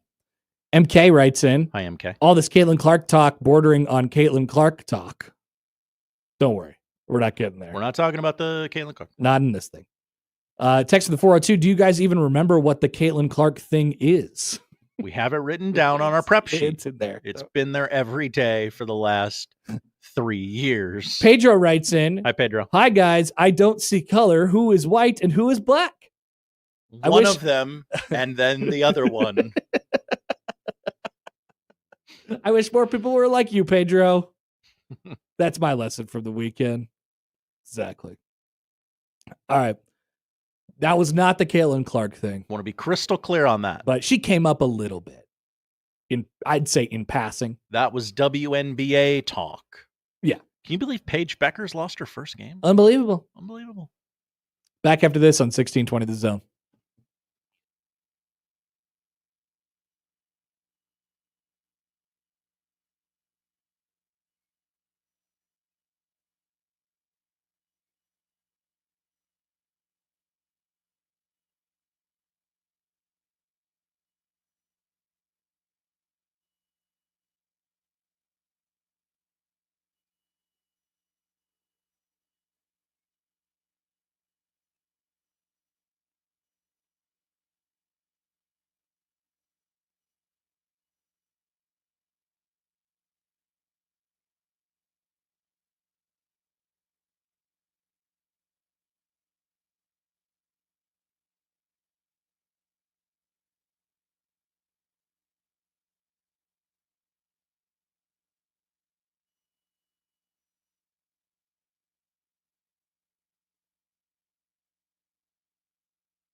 All right, welcome back. Connor Edwards, Josh Johnson with you. I think we made it through that conversation unscathed.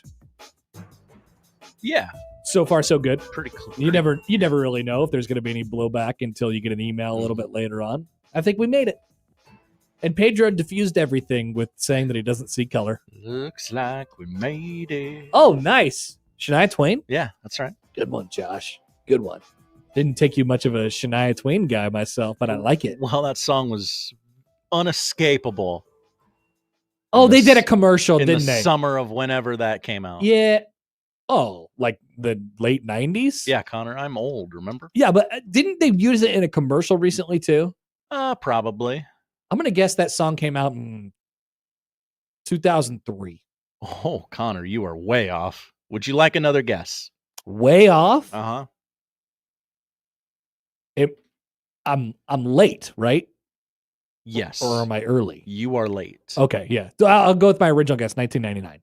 1998. All right. I don't know why. I don't know what led me to think 2003. I don't know. It felt late Shania. But maybe maybe I was off on the Shania track. She rode that wave for a little bit after. Yeah, sure. More on that in a July show. Before we talk about some Creighton baseball here, I want to remind you, honk honk, that this week's zone deal is to the Woodcliff Restaurant, Omaha's best outdoor patio. Perfect for a variety of different things. Romantic dinner for two, family dinner. Food is fantastic. And don't miss Thursday's weekly burger special or Friday's fish special. This week's zone deal is two $25 vouchers, which is a $50 value for just $25. Or you can listen to John and Josh all week for your chance to win it for $0. Zone deal's on sale Friday at 9/16/20thezone.com. All right. Creighton is Big East champs. But what does that mean? Big East. Well, I've been looking at the bracket projections all weekend, Josh. Okay. You thought I was a sicko when I was on KenPom and all those things thinking about the brackets in March. I'm like the same right now, but baseball. It's very weird. Incredibly. It's very weird. I'm trying to just sort through the whole thing. And it's not, I don't know. It's mildly complicated for Creighton. Honk, honk. So they won the Big East regular season. I was listening to a podcast with the D1 baseball guys. We got your drover spot all set away for you, Kendall and friends. And we're efforting to get one of these guys on the show tomorrow to talk about this a little bit more. But they did a podcast with the committee chair, J.R. Teagues, who is the athletic director at, hilariously and coincidentally, Southeastern Louisiana. Oh, yeah.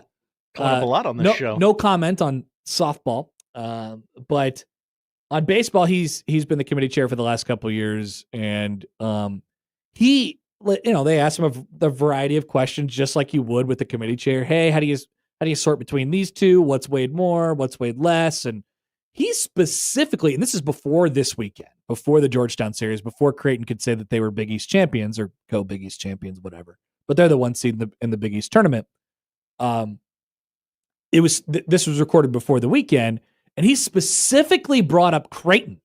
And was asked about, eye tests and how much that goes into it, and said, well, look at Creighton, for example. They beat UConn 2 out of 3. And so if they end up splitting the Big East, which they do, like I like looking at the head-to-head. And so if there is a tiebreaker and all these things are the same and the RPI is similar, then I like to look at the head-to-head. And that was just one guy's opinion. He's got there's 10 there's 10 people in the room to try and sort through all of these things. Creighton's RPI is at 50 at the moment. 50 yards, Josh. Nothing to be proud of, Russ. 50. Now, it's actually not bad considering what their non-con strength of schedule is, or their strength of schedule in totality, which is 176 at the moment. And their non-con strength of schedule is, actually not much worse, 182. Still not very good, Josh. Not very good. Right. And we know that the committee appreciates the intent to schedule. Unfortunately for Creighton, that didn't have very much intent to schedule this year. Oh, no. I would expect that to change going forward. And they've got a couple bad breaks. I mean, it's unfortunate that they have 0 quad 1 games at the moment, 0-0 in quad 1 at the moment. That wasn't part of the plan, obviously. But that's the way it ended up for them. Xavier's at 38 in the RPI. UConn's at 39 in the RPI. Xavier is 31-25. They played one of the toughest, if not the toughest, non-conference strength schedule in the country, number 4 at the moment.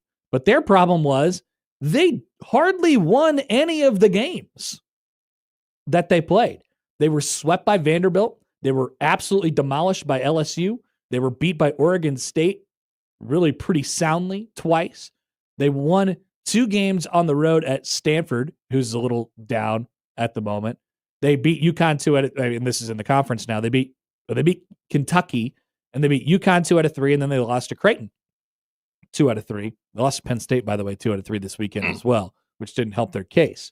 But the question is,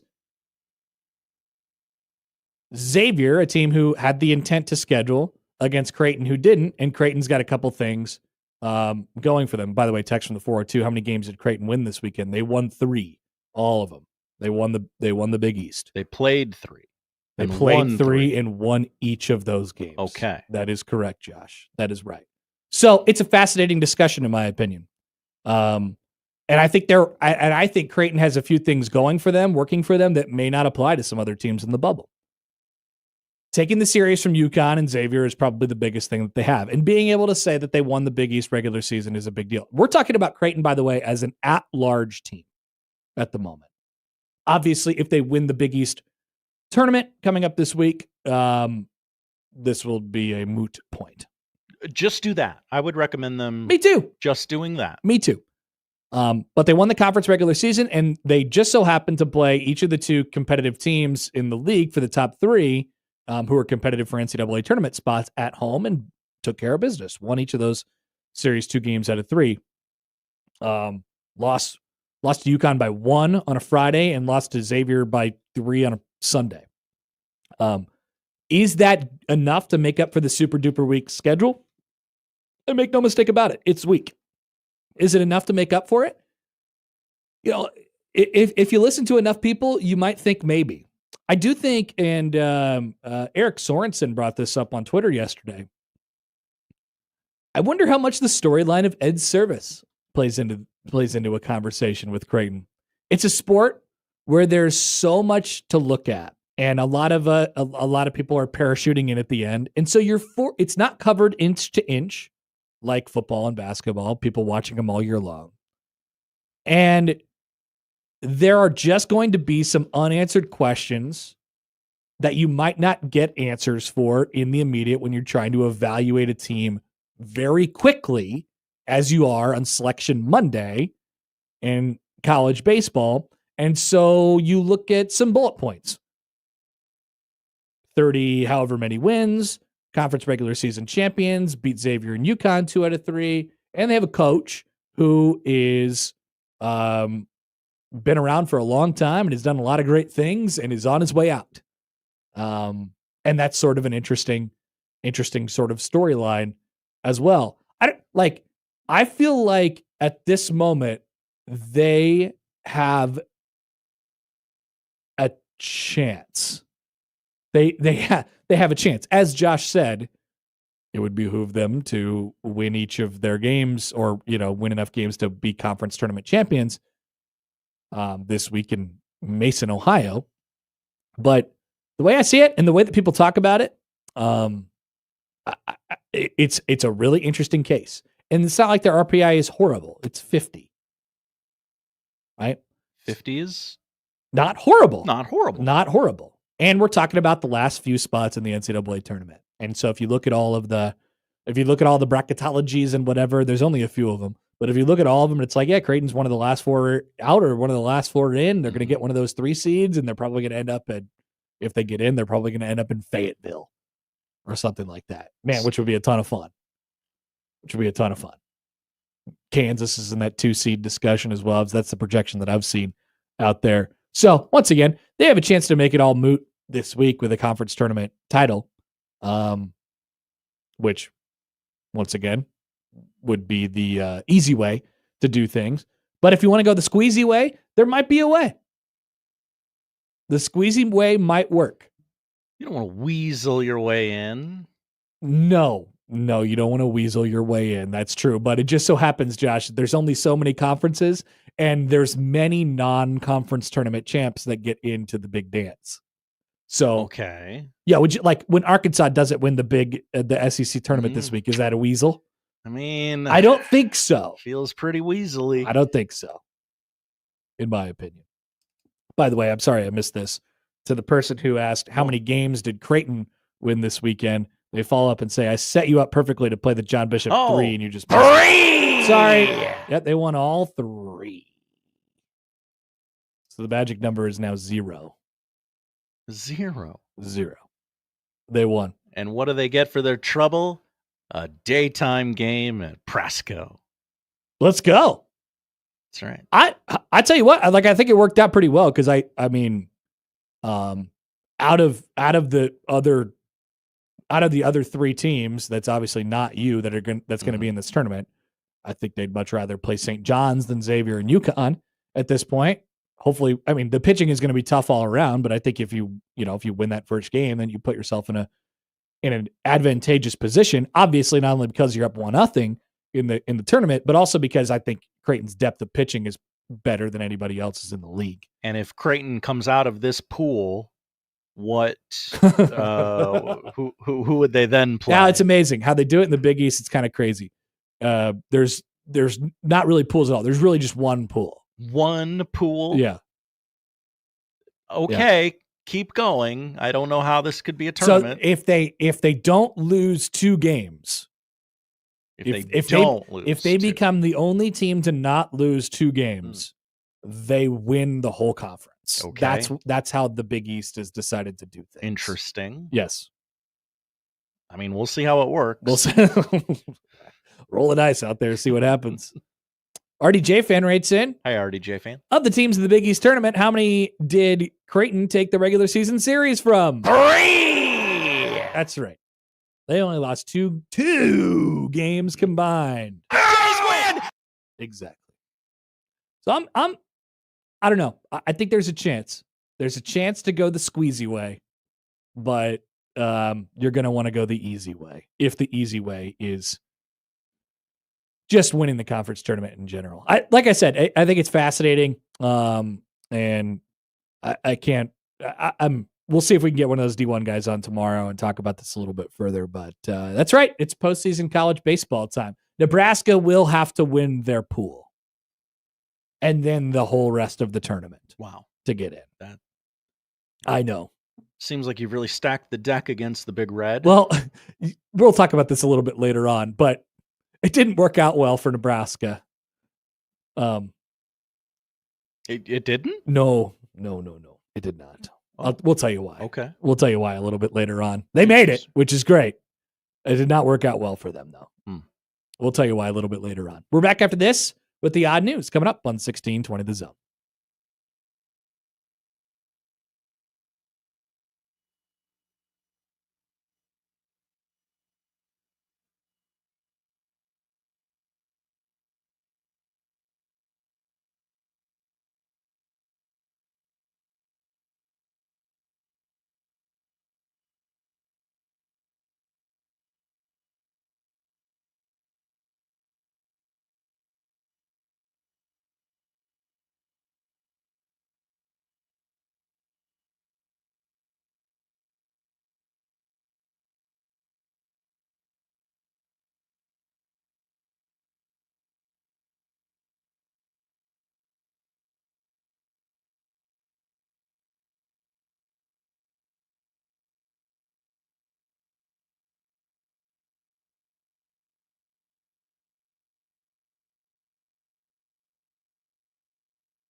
And now we've reached the point in the show where Josh Odson reads the peculiar, the bizarre, the comical, the odd news with Odd Son.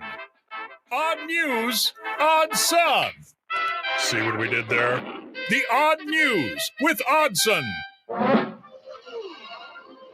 right, Josh, let's hit it. What's going on? Oh, Connor, we're halfway into this show, and you haven't gotten to the biggest story of the weekend. Shame. What's it about? Scottie Scheffler. Yeah. Won one of those golf majors. I love that. I love when that happens. Mm-hmm. He's awesome. He really is. Even before the leaderboard took shape this past weekend, the 2025 PGA Championship served as a reminder that it's been 1 year since Scottie Scheffler was arrested while attempting to enter last year's event. Yeah. He cruised to a 5-stroke victory to earn the third major championship of his career. And as a Nike athlete, Nike was prepared to celebrate the occasion. That's right. In an ad released just shortly after the 28-year-old's tournament-clinching final round, the Portland-based apparel and shoe giant, I don't know why we had to call them that. We could just call them Nike. Yeah, that's okay. Poked fun at last year's legal troubles. Quote, best player in the world? Guilty, the ad reads, with the swoosh sandwiched between the writing and an image of Scheffler holding his follow-through after a drive. They captioned it on X, which is Twitter. The verdict is in. Who read this? What story is this? This is from Awful Announcing. Okay. It's a lot of words to say good tweet. It is. Great tweet. Good job by Scottie Scheffler. Feels like you would probably ask Scottie ahead of time, hey, we're thinking of doing this. Your thoughts? No, do it. It's funny, right? They would ask him before, right? I don't know. It doesn't seem like he cares much. I have heard that about young Scottie, that he does not care about much. His personality is a bit aloof, and I really enjoy that about him. I like him quite a bit. I don't get what there would be to dislike about him. I hope he keeps winning. I think so too. Now, moving on to the next story, which dovetails into the second story here. The PGA decided to get in on the fun, and they had to delete their tweet. Oh, no. So allow me to read it for you. Following the conclusion of the PGA Championship, the tour's official social media accounts put up a win comparing Scottie Scheffler's 15 tour victories since 2022 to the 14 achieved by the National Football League's Carolina Panthers over that same span. Oh, they deleted that? They deleted that, apparently. Come on. Yeah, that's right. It's all good fun. Since 2022, Scottie Scheffler has won 15 events, and the Carolina Panthers have won just 14 events. Now, here's why they might have had to delete it, as this PGA Championship took place in soft-ass Panthers, Charlotte, Quail Hollow, where Panthers owner David Tepper is a member. Sure. And lives on the course. Yeah, I mean, like, you wouldn't call out the Panthers if it wasn't in Charlotte, though. I think you still could, but I absolutely think you still could. It makes more sense. That's why they're doing it, though. So that's why the joke actually made sense. Now, in their defense. Now, you would maybe not want to. I'm sure they have many billionaire members at their club, but it's a tweet. It's a tweet. What in David Tepper's What are they going to history? do? Ban the PGA from showing up to Panthers games? Great. Who cares? I believe in Tepper's history. There's a history of softness. Yeah. Yeah. What's he going to do? Come on. I would agree that there's a bit of, okay, what are you going to do? You're mad about it. What are you going to do? You're going to say you're going to send me a bad DM? Whoever runs this, I'll get them fired. No. It's okay. Finally, Connor, I know you're not a movie guy, so let me bring you up to speed here. The Cannes Film Festival is going on this weekend. Cannes. Are you familiar with Cannes? Yes. Okay, good. Everybody shows up for their movie. They're hoping to get their movie sold to a big studio for tens of millions of dollars. And everybody walks the red carpet before the premiere of their movie about, cowboys without any beans to eat, and it's black and white and it's sad, and, artsy films. There's one individual taking Cannes by storm. And Tom Cruise. No, well, kind of. But I'm going to throw the image of that said person on the screen for those of us watching on YouTube or zonetv.live. Was that a rooster? I was thinking, I think it's a turkey or a vulture. What's that turkey doing? Nobody really knows, but I'll read you the details that I do have. Ahead of the premiere of Lynn Ramsey's Die, My Love, with Robert Pattinson and Jennifer Lawrence, a man came fully dressed as a bird, complete with beak and feathers. The costume had a purpose. It was a tie-in with the documentary I Love Peru. The costume was specifically a condor. Okay, that narrows that down. Which in Peru has been seen as a creature connecting heaven and earth. The Cannes Film Festival recently banned nudity and excessively voluminous gowns, but it has no policy against condors. There you go. Makes a lot of sense then. I bet they add a policy for condors. You can now wear a condor suit. And costumes in general. It'll go into the bylaw of the cons. This photo looks fake. It does. Just all of it. Who's looks that guy? fake. I don't know. Okay. I assure you that this happened, even though this photo looks fake. Would you like to go to cons, Josh? Oh, I would. I think I probably would if given the offer. Although I don't know about France, I probably just wouldn't want to go to France that much. I took French in high school, so I feel, you think you feel get like a I little, should probably go. S'il vous plaît? Yeah. Let's see. Yeah. I don't know. It looks nice. Does France look nice? Yes or no? Yeah, poll question. Put it up there. I'll bet it's about 50-50. No, it's cripple. Merc. All right. Thanks, Josh. Thank you, Connor. Thank you for keeping me up to date on what's going on at the con. I didn't know about the condor. Yeah. Appreciate it.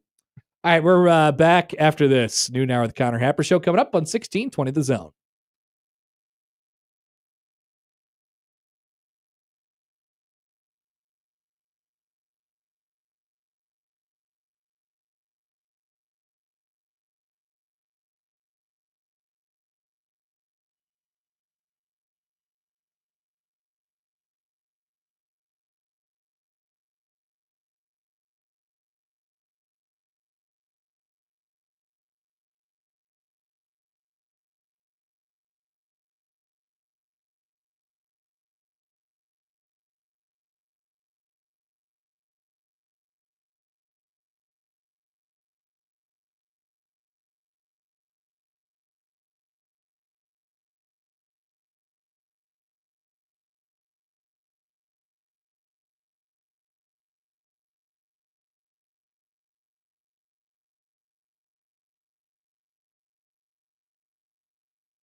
he does it the only way he knows how.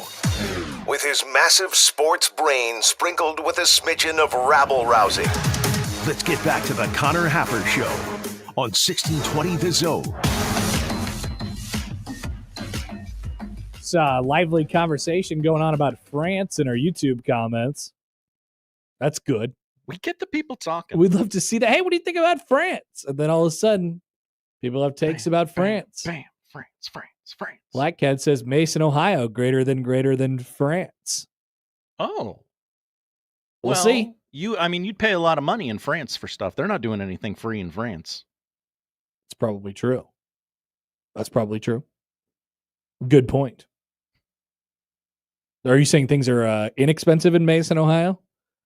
Well, that whole baseball tournament's free. That's true. It's very inexpensive in that regard. There's just one caveat. Just one thing. Be nice, pretty much. Be nice. That's pretty much it. Also, some talk about French fries. Charles is now saying that he prefers freedom fries. Remember we tried to do that? We did that. That was weird. Then we were like, nah, I quit. I don't know about this, guys. I quit on this. It feels like it's too well established at this point. All right, welcome back. Steve Sipple wrote a column over the weekend. Sipple. Oh, he's always working on something. He's always writing something. On3 did a graphic, by the way, of 15 more Saturdays until college football. Hello. And guess who the number 15 was? Take one guess. Dylon. You got it, Josh. You got it. Glad we synced that up so well. There he was. I'm sure it got a lot of responses. I haven't cared to look about what they were saying about Dylon in the comments. But Sipple wanted to zoom out. Here's the column headline. Steven Sipple, in new college football world, no reason why Nebraska can't return to big dog status on a regular basis. And to get their opinion, he asked Andy Staples some things about Nebraska from a zoomed out perspective. Staples said, quote, when you look at the way things are going in the NIL era, the transfer portal era, there's no reason Nebraska can't be competitive at the top level every few years, Staples says. Every few years at the minimum, Sipple writes. Then, quote from Staples, because a lot of the things that were impediments for Nebraska that caused it to be not so good from the early 2000s until now have been taken away. Geography doesn't matter as much. Geography became extremely important for a while, and now it's not. Recent success, how many guys you put in the NFL in the last 5 years, mattered a great deal in the super team era, basically the Nick Saban and Alabama era. But that doesn't matter as much now because you can now just offer more money to land top shelf players. So the things that kept Nebraska down are gone. What do you think about that, Josh? I would call that a bit oversimplistic. Yeah. I do not agree. Now let's go inside of one of the points here. Does geography not matter as much? I think there's probably a kernel of truth to that. I think that's a point that is extrapolated from, well, you could just, clearly the basis of the conversation is, well, you could just pay the players however much money, and if you could be competitive in that regard, then you can win games. And to that extent, like, sure, it can level the playing field. It can level the playing field, but like the geography matters because you're going to have to pay the players more money to get to a place that they're not familiar with from a geographical standpoint, and they're not familiar with from a football program standpoint. Like whatever Nebraska has to pay to get the best program to get the best player in the country, Ohio State has to pay a lot less. Right. Nebraska has to come in and they have to say, here's your reasons why you should come here, a place that you're just a lot less familiar with and you're a lot less comfortable with from a geography standpoint. Like, so to the point of geography doesn't matter, or it doesn't matter as much. Maybe it doesn't matter as much. But I don't know, man. Like, I fail to really see how the things that have been introduced in the NIL era, in the revenue sharing era, I fail to see how that has erased all of Nebraska's problems. I just feel like that is I don't know. I just feel like it's not really thinking hard enough about why Nebraska hasn't been very good for a long time.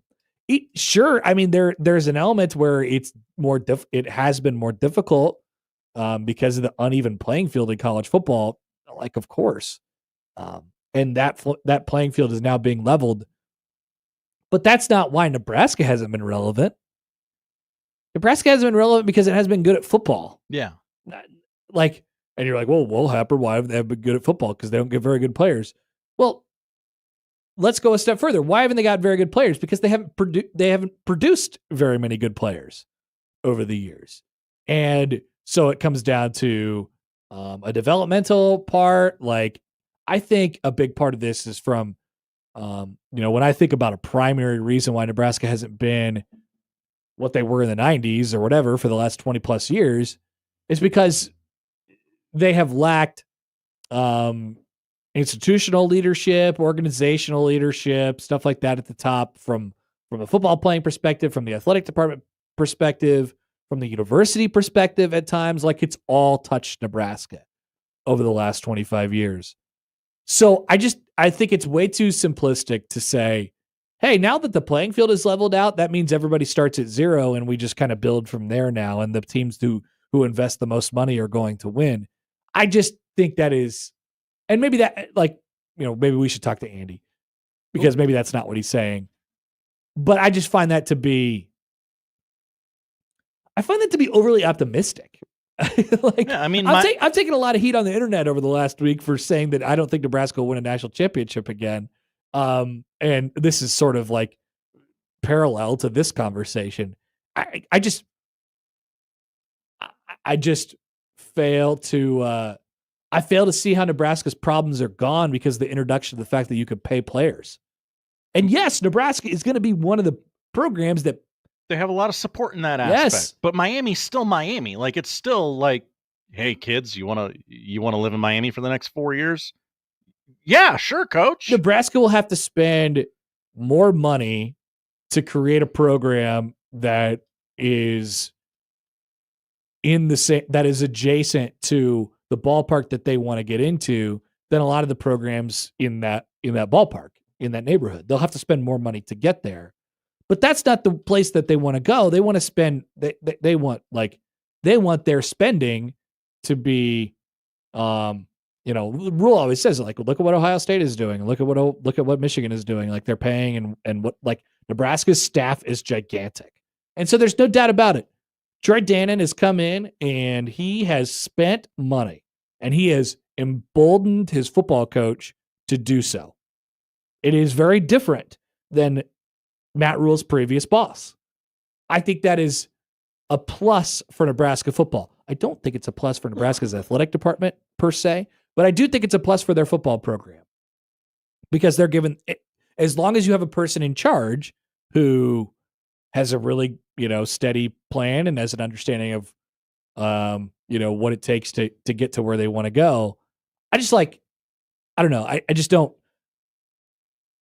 at Nebraska from a football standpoint and I say, they don't have as much talent as these other teams that they're trying to compare themselves to, or they're trying to spend like the Ohio States of the world.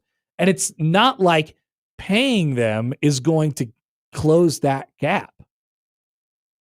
Nebraska could have been doing a lot more with less over the last 20 years, but it's not just that. It's, if you're talking about being one of the big dogs, big dog status, big dog, it's going to take a lot more than that. Nebraska needs, they would need an overhaul of their roster.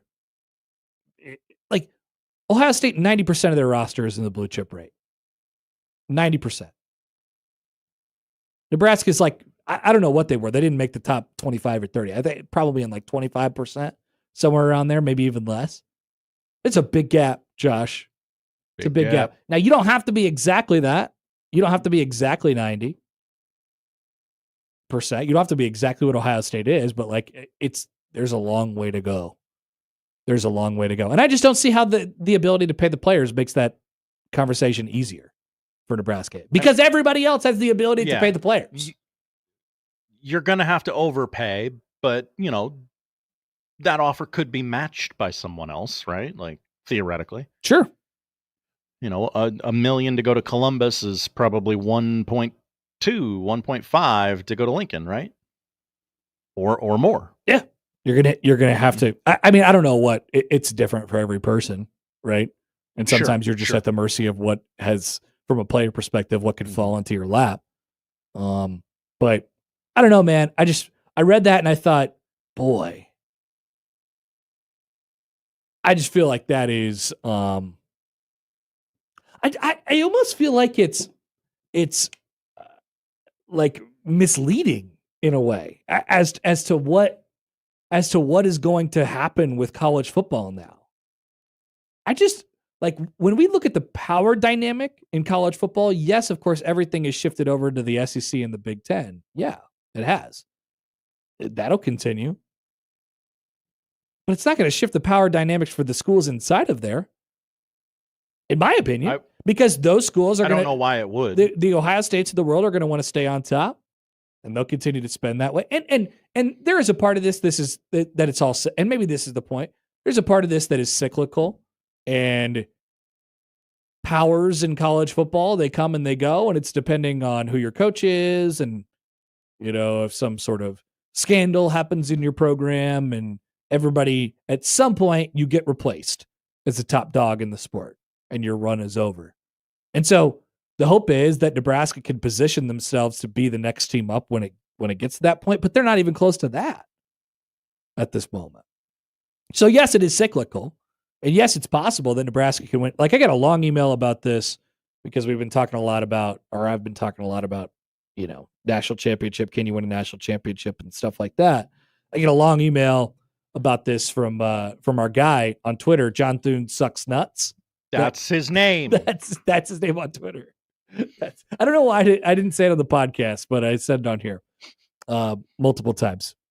But he was like, "Hey, well, it's many, many paragraphs long, so I hope I'm summarizing this generally correctly. But like, the idea is, okay, maybe I don't need them to be in the conversation for national championships consistently or win national championships consistently, but like, can we get back to playing good football? Can we get back to, being in the playoff? God, yes. That would be great. God, yes. Absolutely. That's all I'm asking. Nebraska's not that far away from that. And so if that's what you mean by big dog status, I guess there needs to be a definition of that. Like, does Ole Miss have big dog status, Josh? Does Ole Miss have big dog status? Yeah, does Ole Miss have big dog status? What's big dog status? I'd say Ole Miss does not have big dog status. Okay, I was leaning no. No, I don't think they have any big dog status. Are they always on the verge of making the playoff? Yes. Yes. Does Tennessee have big dog status? No. I'd say no. Yeah, I'd say no. Can Nebraska be like Ole Miss in Tennessee? Yes. Yes. Does Ohio State have big dog status? Yes. They are the owner and the proprietor of the Big Dog Status Club. Nebraska ain't going there. In my humble opinion. Not yet. In my humble opinion. Still a couple steps. Yeah, there's some steps. First, be good at football. That's a good place to start, I'd say. Okay. Maybe it feels more like the beginning of Mortal Kombat, where there's this big tall tower that you have to get to the top of, and the first step is play good football. Yeah. It'd be a start. That's probably the quickest way to get there. Yeah. To my comment about not that far away from that, like the Tennessee and the Ole Misses of the world, Jacob Bigelow writes in on YouTube. A ghost? He's alive. Oh. Not that far away. And then the emoji that goes, oh, did he really just say that? Ouch. Now, I've said this for a long time. I feel like I've been very consistent about all of this for a long time. And all this whole paying players thing has not changed my standpoint on where Nebraska should sit and can sit and does sit in the college football world. I see what you did there. The big dogs sit. You love dogs. That's what I do. I just snap at them, and hopefully they know that deal where you say, and then they sit. I love doing that. And then a little handshake after that. I like that. That's the only time I mess with dogs, really. Okay. Jumping all over me and slobbering all over me. No, thank you. But I'll get them to sit. I like that. But like I've been consistent about this for a while. Like, I think Nebraska could and should be a program who wins 9 and 10 games every year and is in that realm. And maybe you do jump up and all of a sudden you find yourself in late November and you're 12-0. Does that mean you're going to win a national championship? Whoa. No, it doesn't. There's a difference. Could they mess around and be in Indiana? Yeah, but I'm not even talking about that. Like, just now rattle them off. I'm not talking about Indiana because Indiana was a one-off luck deal. Yeah. That's just not real. Could they do that thing Iowa does where, how the hell are you the 5th ranked team in the country? I'm talking about better than that. Like better. Tennessee is a good example. Yeah. Tennessee is a team that going into the latter portion of the season 2 years ago, after jumping up and beating Alabama, was like the number 1 team in the country for a little while. And they were, weren't they undefeated all the way until the late portion of the season? Tennessee? Yeah. 2023 Tennessee football. Let's use Tennessee as an example here. They went 9-4 that year, so maybe not. Probably not. What am I thinking of here? 2022 Tennessee football. Tennessee football in 2022 on the Yep, that's the one you're thinking of. They were number 2 in the country before they went to Georgia 8-0 and lost by 2 touchdowns, and then beat the living hell out of Missouri, and then randomly lost to South Carolina because they had beaten Alabama, in the crazy, like they carried the poles into the river, right? And I mean, they lost one game to the number 1 team in the country, and then another game kind of in a shocking fashion at South Carolina. Had a 10-2 regular season. Let's just even say it was 11-1, and they fell short against the number 1. Like, can Nebraska be that every once in a while? Yes. Yeah.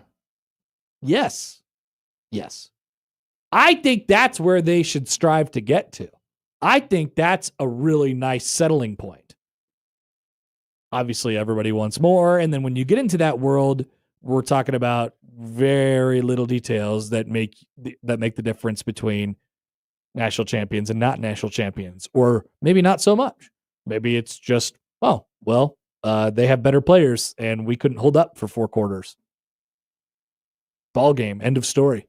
You need a couple things to come into play during that category or during that season. But I don't think that's out of the question for Nebraska. I don't think that's a crazy thing. Yeah. But I never thought that team was going to win a national championship. Get there, and then you'll get right to the next level. Is that big dog status? No. But I maybe have a higher threshold for what big dog status is. There's like 6 big dogs in the country. There's like less. Yeah. There's like 3. Ohio State, Texas. Yep. I don't know, and then just like a rotator, like a rotating third one. Oregon, Georgia, Alabama, whoever's got the baton. Georgia would be the closest. Georgia. Well, their mascot is a big dog. I love a big dog. It's a small big dog. Yeah, it's a small big dog. You would walk up to that bulldog and go, "Big dog." Nice. I would. I do love that. Pedro writes in. Hi, Pedro. Hi, guys. Recruiting is easy for Nebraska. Have you heard of the Archway in Kearney? But you got to get them to that archway, is the thing. Yeah. We've all taken that drive. It's not pleasant. So, more archways. That's what we need. I suppose what I mean by they're not that far away is that is gettable. Do we does that make sense? Because I think people mishear me when I say, oh, they're not that far away from that. Connor says Nebraska football's close to the promised land. What I'm saying is they're never that far away from that. Mm-hmm. They have been standing about as far away as they possibly can get for the last 15 years, and specifically the last 10. Seemingly allergic to it. Yeah, they've been very, very, very far away, like Mike Tirico and nuts. He missed the Kentucky Derby. Is Mike Tirico to nuts as Nebraska is to winning over the last 10 years? Don't do that poll question, but it's interesting. It would look great on Twitter because I would do the colon and everybody would like, oh, I vaguely remember that from high school. What does that mean? And then I would get to go, idiot. What I'm saying is that they're never that far away. They are one of the programs that has the ability to invest and has the ability to do a variety of different things. But yes, they have been living very far away for a long time. Been capable of a lot more. You know? Mm-hmm. I don't know what the real life example of that would be. Like a guy who's got a whole bunch of really cool degrees and a bunch of really cool job experience, but then just decided for a couple months that they wanted to a couple of years that they wanted to, I don't want to offend anybody. I don't know. Be a I don't know. Do a different job that did not utilize the best qualities about them or their degrees or their experience or something like that. That's where Nebraska's been living. I think I follow. That's what I mean, but they're not. But they're not that far away. Chris writes in on the Equitable Bank inbox. Hi, Chris. NU isn't that far away? Question. I feel like you and I have been watching different teams for the last decade or so. No, don't get me wrong. They've stunk. They have stunk. But you said they're close. In a nebulous, static sort of way. That's what I mean. My whole point of doing this segment was talking about how I don't think they're that close. Really? That's what Andy Staples was saying. Really talked yourself into a pretzel on this one. Well, I know. It's very confusing. All right. Good luck comprehending that segment. We'll be back after this on 1620 The Zone.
Let's get back to the Connor Happer Show on 1620 The Zone.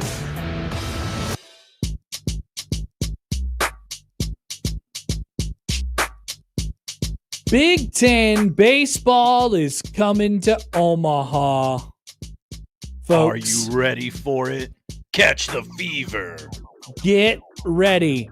You know what I should do? I should pull up this bracket and I should put it on. Oh, this yeah. stream. That would have been a good idea. I'm sorry. Do you want the dark back? Yeah, let's do the dark background. Because I'm sorry to the radio audience. This really is a visual bracket. Like, you probably need to see it. Mm-hmm. You probably need to see it to believe it and understand it. So let me go to the YouTube if you're watching along with us here, or at zonetv.live. Remember when Josh earlier put up this picture of this turkey? Dude, that was a condor. That was really cool. We learned it was a condor. So then we have this, the bracket to the Big Ten baseball tournament starting tomorrow at the Chuck Box. There it is in all of its glory. You might say, Connor, that's not a bracket at all.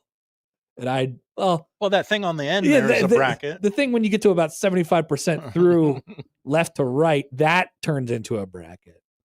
But we've explained this to you before. There are 4 pools, pool A, B, C, and D. And now we know the teams who are assigned to each of the spots in the pool. Nebraska came out with the 8th seed in the baseball tournament for this year. Very cool. Don't know how they came to that conclusion. Sure. But 8. And their first game is against the 12 seed. There's only 12 teams in the whole tournament, Josh. 12. Yeah. And then they're also in the same bracket as the 1 seed, Oregon, who absolutely wrecked Iowa this weekend. I told you wanted the 9 seed. You definitely did. And let me tell you why. Josh. Okay. So, by the way, Plaquette writes in, are you worried that Oregon is a title contender and Grimm will be right? Yes. Yeah, extremely. Like a Big Ten title contender or a title contender? No, like they might end up in Omaha. They might. And it's triggering to me because it's a technicality. Talking about Big Ten teams in the College World Series. You're never going to hear the end of it. No. By the way, Nick Grimm today wearing his Iowa baseball jersey, wrecked by Oregon this weekend. All right, so here's the stupid thing. Nebraska's the 8th seed. They'll play tomorrow at 6. Cool. Good for the people to show up. Mm-hmm. And Friday at 6. Excellent. I love the 2 days off in the middle. That's always a important part of a tournament, right? You get 2 days off in the middle of it. Yeah. It's kind of weird. So you might look at this and think, oh, well, Nebraska ends up playing the last seed in the tournament. That might be good. That might be advantageous to them. And what?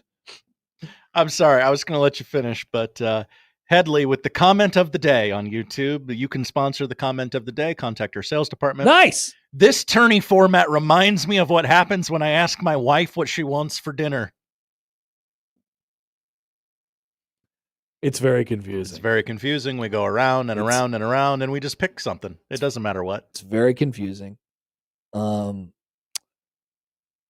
here's the deal. If they win against Michigan State tomorrow, them being Nebraska, then you're cooking. If they lose, it's over. Because you would have to beat the... No. Well, no, yeah. No, if they lose, unless Michigan State... Well, no, even then, Michigan State would be 2-0. No, if they lose, it's over. Yeah. Because if everybody ends up 1-1 in the bracket, that's right. The team that advances is the higher seed, and that would be Oregon. Wow. And so all Oregon has to do is win 1 out of its first 2 games, and they are in. So long as there is not a 2-0 team above them, which, once again, Oregon's going to make it into the next round, it appears. And so here's what makes it even more potentially interesting for the Nebraska Cornhuskers. Their first game, yes, is against the number 12 team in the league, the number 12 seed in the league. However, their top pitcher, which they will almost assuredly be throwing in this game. Or would you wait to throw him against Oregon because you know you're playing Oregon? Well, let me check his game log real quick. He pitched on Thursday, so he could probably come back and throw on Tuesday. His name is Joseph Jerwa. All right, Joseph Jerwa is unequivocally the best pitcher in the Big Ten Conference. I have heard this. He's thrown 85 and 2/3 innings this year. He's got a 2.31 ERA, best in the league. Last time they played a team with a pulse, Oregon, a couple weeks ago. Oregon, the best team in the conference and the team that could potentially go to, a regional and a super regional, or, a super regional and beyond to the College World Series. He faced them on May 2nd when he threw 9 innings, struck out 11, gave up 3 hits over 119 pitches. The dude is a horse. He beat Oregon. And so I would imagine you're going to throw him against Nebraska on Tuesday, considering, number one, he's already faced Oregon. To guarantee and yourself to guarantee yourself that the game that will have all the money on the line is the Wednesday or the Thursday game between Oregon and Michigan State. So that's cool. We love the Big Ten baseball tournament, folks. I mean, there's a halfway decent chance if Nebraska. I mean, if Nebraska loses tomorrow, they're done. Their season is over, and people might show up to watch an exhibition against Oregon. Man, the kids with the shorts won't know what to do. Nebraska playing Oregon in Omaha. Oh, the reversible Oregon shorts? Yeah. So I saw some arguments about this over the weekend, and it looks like finally everybody came to their senses and said, no, actually, this is ridiculous. Because I did see some people that were arguing like, oh, hey, what's the problem? Like, this isn't so bad. And I'm like, no. Like, it is. It's not pooly enough. Like, the pool isn't deep enough. Yeah. If you're going to do pools. If you're going to do pools, you better have a 500 team tournament. Because that's what they do, like, for the tournaments during the College World Series when the youths come from all across the country, and they're like, oh, you're in pool here, and you play the whole thing, and then you can advance to the next deal. So for the people that are arguing that it helps the top teams get into the tournament, I guess, but I have another solution and a more tournament-y solution, which is give them double buys, which is what every tournament of 12 teams ever has done. In fact, it's used in your own conference for basketball. Do what softball did. Yep. Softball didn't do weirdo pool play. 12, 14, 16, whatever teams make the tournament, you give your top seeds double buys. That way they could throw their best pitcher on a Friday or whatever it is, and the team that you're playing is already on their third game or second game. Potentially. Like, I don't understand it. I don't understand why they did this. But that's just me. There has to be somebody. Now, I just probably haven't seen it honking on the internet for this tournament. Like, that's what I said. There were some people early. Not anymore. Okay. After they found out that the tiebreaker just goes to the higher seed, no matter what, which is completely antithetical to a tournament. Mm-hmm. Right? It's a tournament, right? You're trying to find out the winner of the tournament. So if you're trying to find out the winner of the tournament, at least make the pool play tiebreaker be like runs allowed, like something that you have accomplished during the tournament, not before the tournament started. Otherwise, why have a tournament? The Big Ten has an option. They don't have to have a tournament. They could just give their best, they could just give the auto bid to their top seed. That's fine. If they really wanted the best teams to advance into the NCAA tournament, fine. Just don't have a tournament. This is as good as just not having a tournament. But the TV money. Yeah, there's a lot of that. Definitely. A lot of that going around. So, I don't know. Blackcat says, to be fair, the ACC switched out of the pool play style this year. It was dumb, but not unprecedented. Yes. Yes. ACC also dumb for doing that for a while. Hokey Skir writes in. Hi, Hokey Skir. So, Happer, what's your counter going to be if the Skurs go 2-0 and get back to the finals? I would be shocked. I would be surprised if that happened, first of all. But not out of the question. That would be great. I'm not rooting against it. I'm rooting against the format of the stupid thing. I would love Nebraska to advance into the semifinals of this thing. It seems really difficult. They'd have to beat the best pitcher in the conference and then the best team in the conference. A little daunting. It's a little daunting. That's all. I'm rooting for it, though. I absolutely want it to happen because I think the Big Ten baseball tournament is better when Nebraska goes deep into it. Obviously, you saw the crowd last year when they won the thing. It was awesome. It was really cool. Great moment. This, not so much.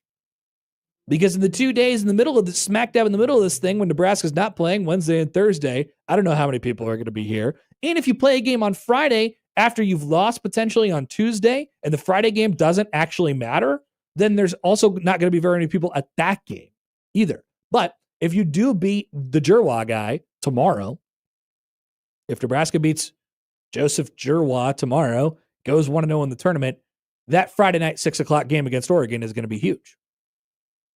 So it's a real gamble. Huge. Yeah, I mean, a lot of people are going to go to that game, as they should. And hopefully you get some good weather and stuff like that as well.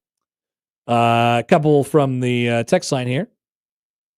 Jeff writes in. Hi, Jeff. Such a stupid tournament setup. Might as well not even have it. Agreed. Dan, Big Ten can say we don't care about baseball. This is them actively saying we hate baseball. We don't like baseball, and so we're going to make a fake soccer-style tournament bracket to make sure that people really don't like it. Great. Extremely exciting. So that's your preview for the Big Ten Conference Tournament. Hope everybody enjoys it coming up this week at the Chuck. Any other games, Josh, that you're really interested in? How about Iowa-Rutgers Wednesday night? That's not grabbing me. No? No. Nothing there for you? Maybe Michigan UCLA, first game Thursday. Okay. Indiana Iowa has sort of a gray Midwestern appeal. Really? In baseball, yeah. Okay. I know Indiana's not what they have been in years past. Mark Josh down for Indiana Iowa 2:00 on Thursday or Friday. That's right. Okay. And then we'll be following up with the possibly meaningless Nebraska-Oregon. Or the possibly extremely meaningful. The last game of pool play, most important game in the history of every game. Yeah. By the way, on Iowa, they officially eliminated themselves this week from any postseason play. That is, of course, unless they win the Big Ten tournament, which they will not be doing. Iowa currently sitting with an RPI of 73. Not going to get you into the big dance. I believe they have won one game in their last 10 tries with a tie thrown in there as well. They lost 2 out of 3 to Washington. They lost 2 out of 3 with a tie to Oregon State. Remember, they canceled that game against Illinois Chicago. They lost to Illinois State, and they were demolished in a sweep by Oregon this week. So congratulations to Iowa. You tried. They tried. Yeah. I got to give them credit because what they did was they tried to make it through the entire season, and the Big Ten really helped them out. The Big Ten said, here, why don't you take the easiest schedule in the world? You could play the worst 7 teams in the conference. And they're like, okay, cool.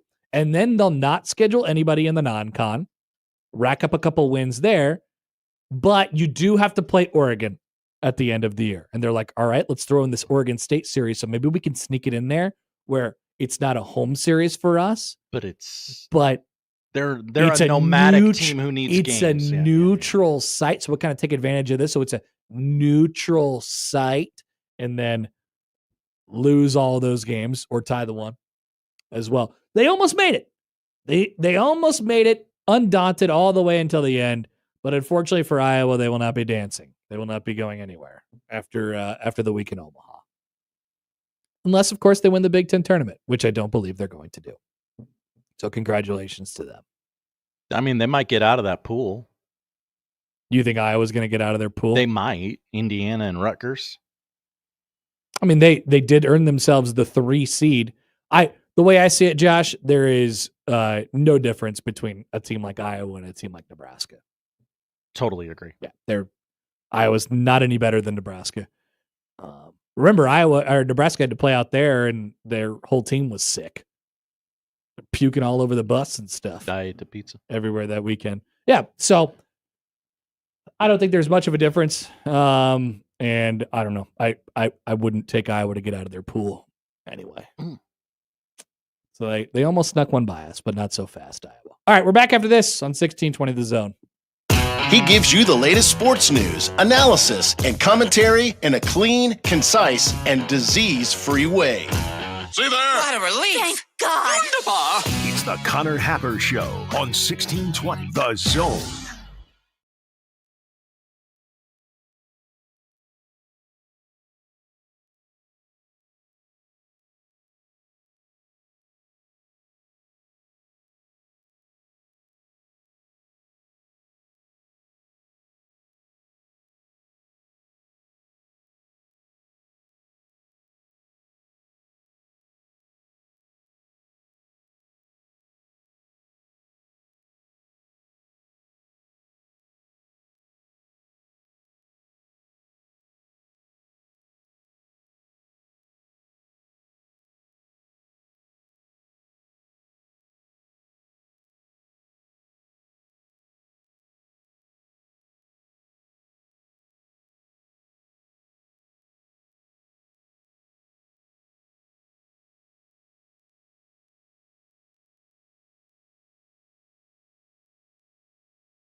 Hey, neighbor. Oh, my gosh. Is your energy bill sky high again, too? Not anymore. My old windows were so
Perfect comment that'll lead into this conversation here from Mr. D'Lo.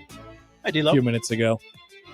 Indiana loses tomorrow, and they sit in Omaha for 3 days to play a meaningless game. Look for the Hoosiers getting hammered all week in the old market. Well, you want to hear a better one? The Oregon Ducks are already here. The Ducks. They're here. Yes, they played their final series of the regular season in Iowa City. That's right. And so they took the old bus right across the fine state of Iowa, and they're just chilling. They're just chilling. What are they doing? Well, they're not going home. Put that bracket up there. They don't play till Thursday. That's right, Josh. I guess you can't go back to Oregon. Like, that's too short of a turnaround, but boy, that feels like a long time to be here. Mm-hmm. And they'll probably win the damn thing. And so that's through Sunday. I mean, you're just gonna. It's a long time to be in the Midwest, Josh. Trot them in front of that statue and go, "This is the goal, boys. This is the goal." I think you put them out there every day. I think you say team meeting at the statue. Team meeting 9:30 every day. Meet at the statue, and then you sit there for 5 minutes, and then you said mandatory staring. And you just stare at it for a little while. We visualize our goals here and then at you Oregon. Go off. They're going to do some school, whatever. Maybe school's out. I don't know what's going on with school. But yeah, school. They're going to do electronic school, computer school, whatever it is.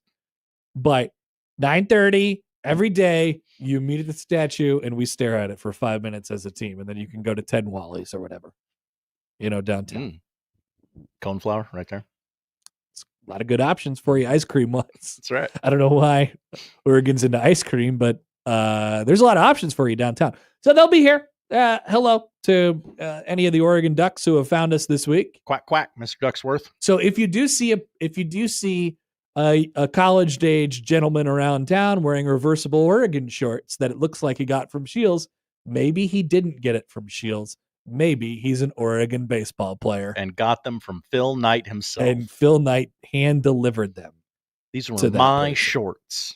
Now they're your shorts. Speaking of Oregon, Josh, here's what Oregon did in their first year in the Big Ten Conference.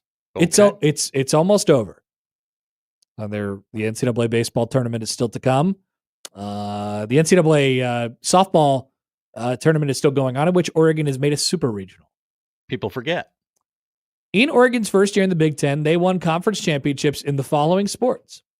Okay. Football, baseball, softball, women's X-country, men's indoor track and field, women's indoor track and field, women's golf. That's 7. Yeah.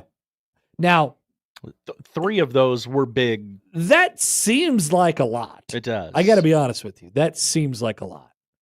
So, football is obviously the big one. Mm-hmm. They're a pretty competitive team in basketball as well. And then they won the baseball regular season, and they are the most likely team to advance past the first weekend and really hold the banner for the Big Ten going through the NCAA tournament and potentially get to Omaha. Softball, they're already in a super regional. So those are pretty, relatively big sports. I don't have a comparison point. It doesn't feel like what is allowed Oregon to come in and be successful in the Big Ten right away. This is what we thought Nebraska would do. And I would say this, let's not overthink it. They're just good at stuff. Like, you know what I mean? Like, I don't want to oversimplify it too much here for you, but like they have built a complete athletic department. Obviously the football, the football championship, everything in football kind of is just off to the side a little bit. They've created a successful baseball program, a successful softball program. They've always been they've always been one of the best conglomerations of track athletes in the country because of the facilities that they have up there. But there's nothing that Oregon has that is a distinct advantage on everybody else in the conference. aside from them creating them putting themselves in position to be one of the best athletic departments in the country. And obviously the first thing on everybody's mind is like, oh, well, they have Phil Knight. Well, they have Nike. They just have Phil Knight bankroll everything. Nike They are the Nike school. Like, at what point has the apparel provider of any of these universities made them more competitive? Like, it's not. It's an ancillary thing, and that's really cool that Oregon gets to be the brand and the representative and the ambassador for Nike and all these things because of their connection to Phil Knight. But like, the point here is they run successful athletic department. They run a successful athletic department. They run successful athletic programs. And it's kind of came not necessarily out of nowhere. But they've come into the Big Ten and they've had success immediately where others have not. And maybe the answer to answer the question of why is because you look at all the other schools who have joined the Big Ten over the last 15 years, Nebraska, Rutgers, Maryland, USC, UCLA, Washington. Oregon's just the best one out of all of them. We don't have to overcomplicate things too. Like, whoa, they really came in here and they kind of just, how'd they do that? Well, it's just that it was pretty good. And they've had incremental growth over the last, 25, 30 years. Like, just getting a little better each year. Yeah, in football, at least. I know other sports have been different. I don't think that it's necessarily just like getting better all the time. I just think they've built a consistent athletic department with a whole bunch of successful programs. They hire good coaches. They don't have much turnover. They don't have much turmoil. Right. Everybody's on the same page. Facilities. They have a really, really solid athletic department. Yeah. That's the story. I mean, that's why it happens. And so it's not that hard. Like, it's not that complicated to understand or believe. There is nothing that inherently makes them that much better from an athletic department. I'm talking about overall, like, funding, organization, whatever, fan support, stuff like that. There's nothing that makes it that much better than Nebraska inherently. Can you do it? Yeah. Put the right people in the right place. Put the right people in the right place, ladies and gentlemen. If you build it, they will come. From the 760. By 760. Money. And then Jeff writes in the fact that Nike is buying them titles in this NIL era. Where are we getting this? Is this something that people think is happening? In the way that, the Yankees bought a World Series. I don't like how this NIL thing is just really everybody's excuse for everything these days. Also, wouldn't they buy them a football title if they were going to buy them a title? Like a national championship in football. I don't like. They have been consistently good for a long time. Yeah. Before NIL. And now we want to come along and say NIL's buying them titles? I just don't think that's true. I would agree with you. I just don't think that's true. Very short-sighted. All right. So, yeah. Oregon runs the Big Ten now. Get used to it, everybody. Here they are. Get ready to speak duck. That duck, remember that duck that was floating around the river in Indianapolis last year before the Big Ten media days? I do. Get used to it. That's going to be a Vegas duck. Oh, yeah. There's no rivers in Vegas, though. All right. Sam, that duck's going to be floating around the sphere. Sam McKewon is our next guest. He wrote about a variety of different things from over the weekend. Jordy Ball. Who's great. Who is great, even though Josh disputed that. That's a little bit earlier. That's okay. I guess confused. everybody can have their opinion. I had a senior moment. And then Nebraska. He wrote about Nebraska's 7.5 win total, and can they go over? We'll talk about that and more with Sam coming up on 1620 The Zone.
Sam McKewon is the newsman. Sam McKewon, Omaha World Herald. On the Connor Happer Show on 1620 The Zone.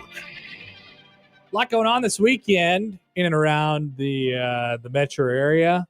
Sam McKewon joins us now via the Omaha World Herald on the Prairie Flower Casino Zone hotline. Hi, Sam. What's going on? What's going on, man? I'm thinking I still can't get over Jordy Ball's stat line for the weekend. 5 for 5 with 4 home runs and 7 walks, and also struck out 16 in 12 innings on the mound. Like that's in the circle anyway. Not bad. I think that one's worked out for Nebraska. Yeah, she's an all-timer. You think about the greatest athletes in the last 10 years that come from this state. There's just not many that top her. I'm not sure any do. She might be number one. And how many years do you go back? I mean, you start going back 15 years and you're getting into Bud Crawford.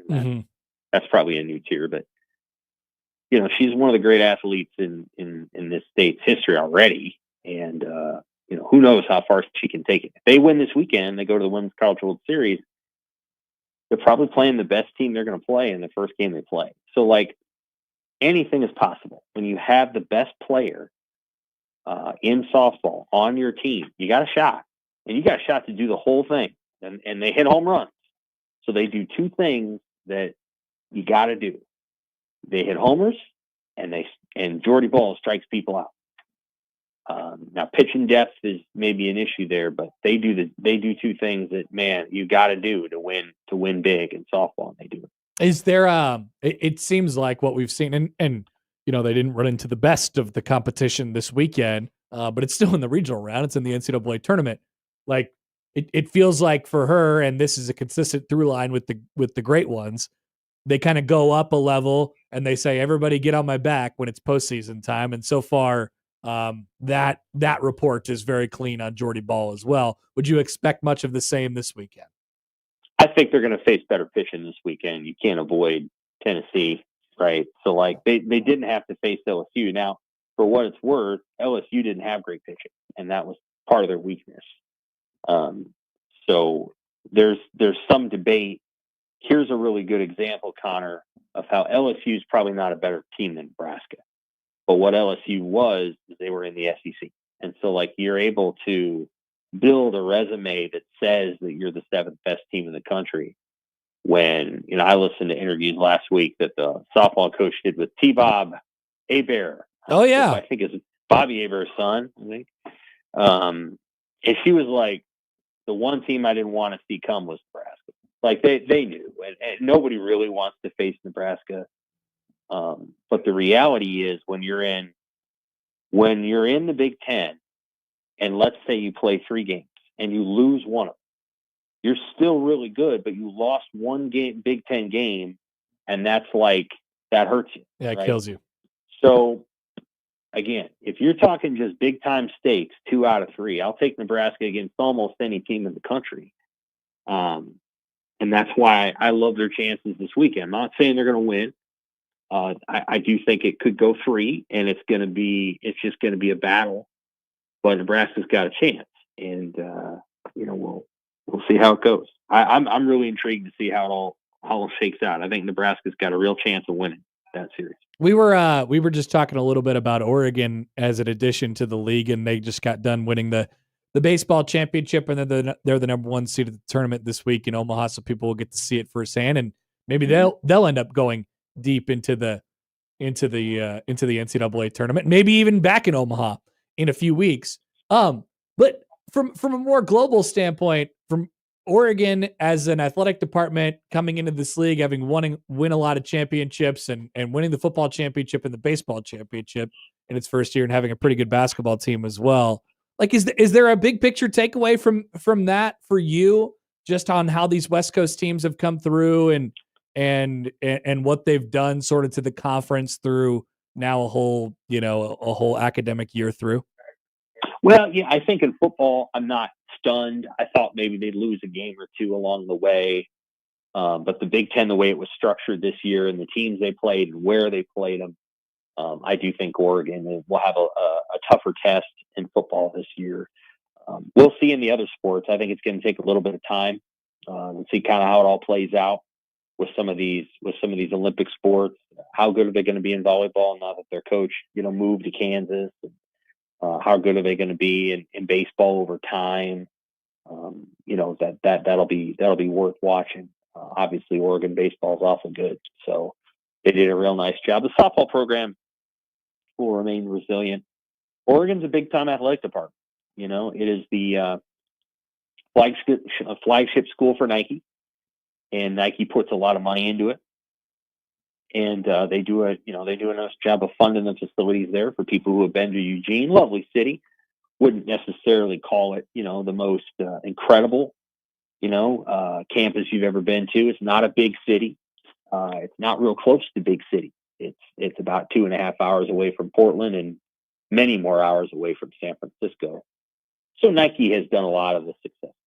That's why they've had as much success as they've had. So, but they've done a nice job of, winning games too. So, that's the athletic department you pointed out and said they're probably going to be pretty good coming into the league in the major sports, and they have been.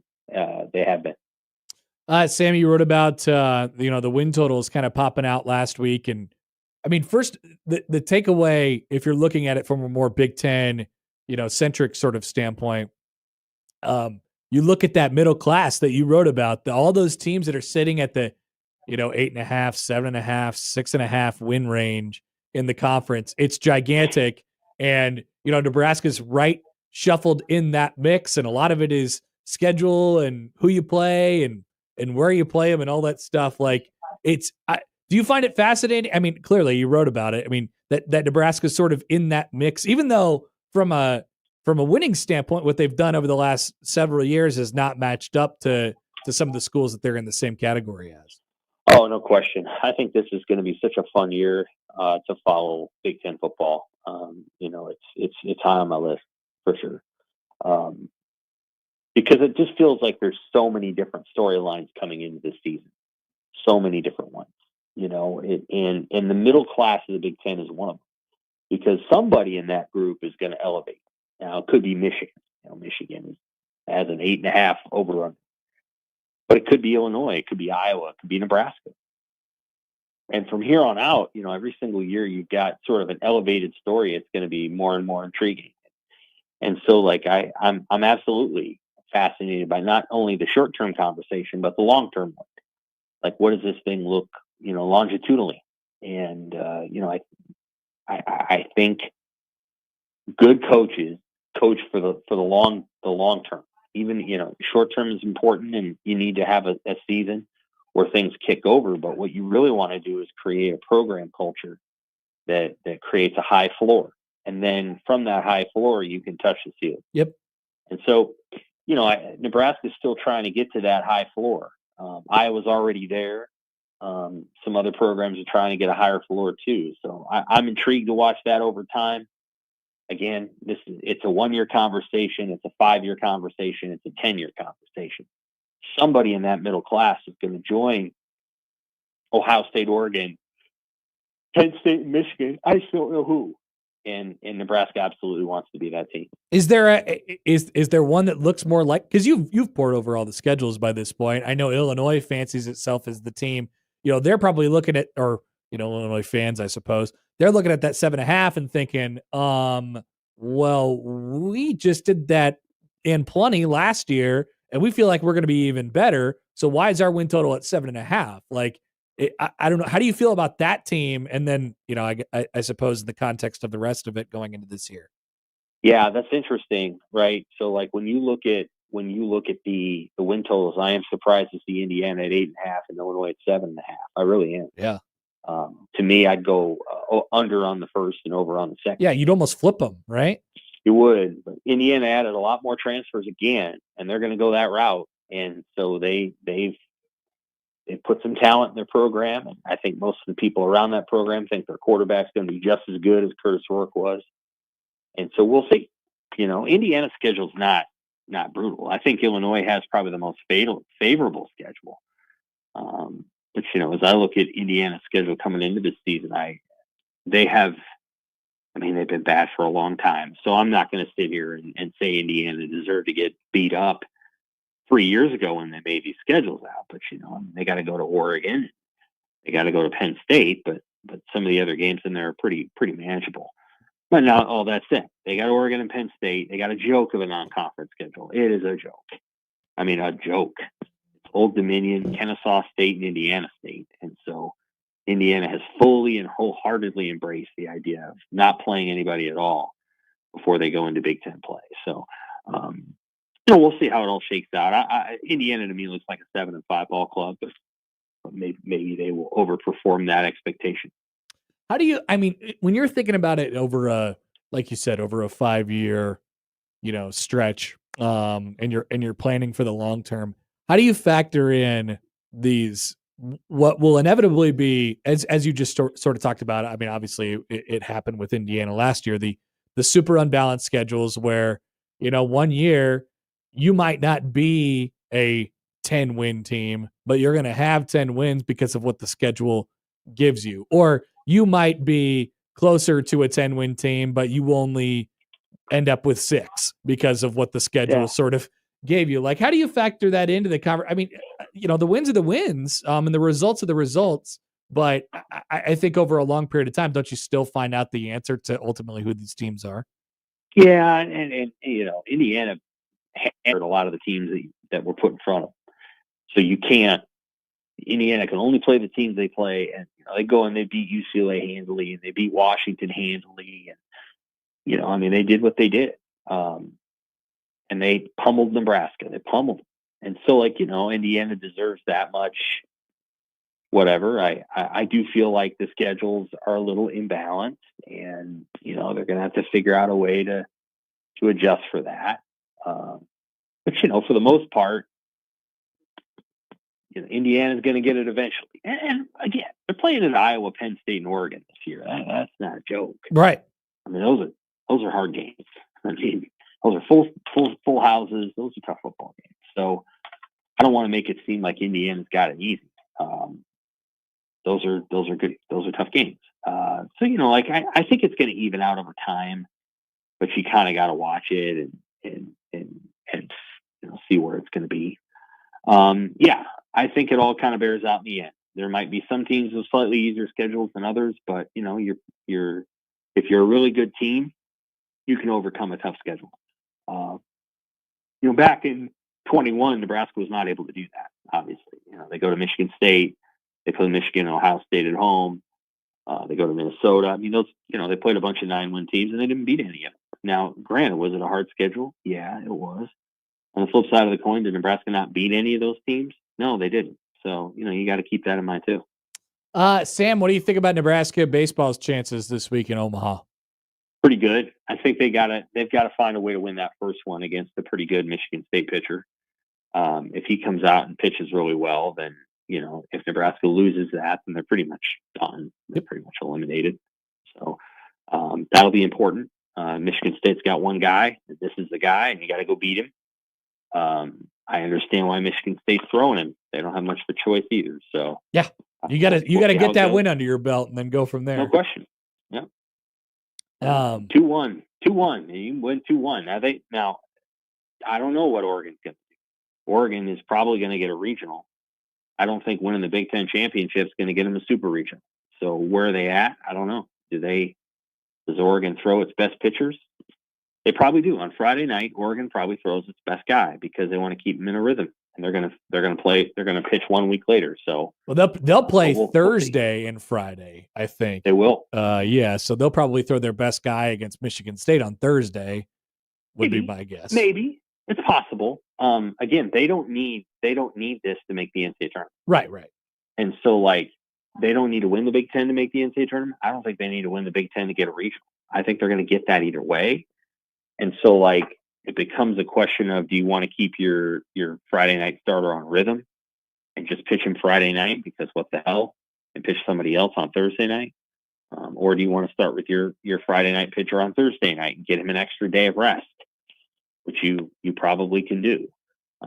There's a bunch of different ways that they can attack it. The reality is, no matter who these teams are, Connor, they will either pitch midweek relievers during the week or midweek starters, or they will go into the semifinal pitching not their best guys. And they'll be pitching, their third and fourth or their midweek starters. And I just don't know that that's the way the Big Ten tournament wants to shake down. I think you've got to go to a single elimination tournament, 16 teams, seed it the way you would a basketball tournament, where the top 4 seeds do not have to pitch. Yep. Do not have to play until the quarters. Do it the right way, and that's what I think they should do. But they obviously haven't done that yet. No, not yet. Maybe this will be a one-off at this point. Well, I guess we'll see how it goes this week in Omaha. All right, Sam, we'll let you go. Always appreciate it. Enjoy the rest of your week. We'll talk to you soon. Same to you. Sam McKewon from the Omaha World Herald. Yeah, I don't know if it's me. There's no thought of me skipping any. I'm playing it straight up. Yeah. I'm playing it straight up. I'm throwing my best pitcher. I mean, I just think we've seen stuff like that just backfire so many times. Hell, it backfired for LSU softball. There's no reason to do that. So pitch your guys, win the first Big Ten baseball tournament, get a top 8 seed. You're already up. You're already moving it back a day because you had the Thursday, Friday, Saturday series in the last weekend of the year, because that's what they always do. And so you're already playing it up a day. Go pitch your guy on, go pitch. I don't know what Oregon's pitching situation is. Go pitch your guy on Thursday, pitch your next best guy on Friday. And then, it's a tournament. And you go into the semifinal, and when you go into a regional and you get into game 6 and game 7 of the regional, if your pitching's not all the way lined up, or God forbid you have to come back to the losers bracket or something like that, it is going to be a little off. And ultimately you might be defined by how good your back in your fourth rotation guy is, your fifth guy, your sixth guy is, or your bullpen is. Yes, but you can't know if you don't get there. Good little practice for that scenario, right? You can't know if you don't get there. And from what I heard, from how they have it kind of lined up, Oregon is within the grasp of a national seed at this point. Mm-hmm. So yeah, I do think that there is some stuff on the line for them. I am absolutely playing it straight up. I'm trying to win the regular season and the conference title in the first year, because I think that kind of sends a message too. Yeah, that would be a big flag you could plant in some things. Yep, the duck would be floating in the Missouri River. Oh no! Maybe they'll float that duck in the Missouri River. It'll go underneath oh no! But then it'll be like that boat hitting the Brooklyn Bridge. Careful. Well, I don't want it to be like that. No, we don't. I'm telling the duck to be careful. We are going on record as asking the duck to be careful. Be careful, duck. Be careful. Back after this on 1620 The Zone.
An announcement from Big Idea Commissioner Man.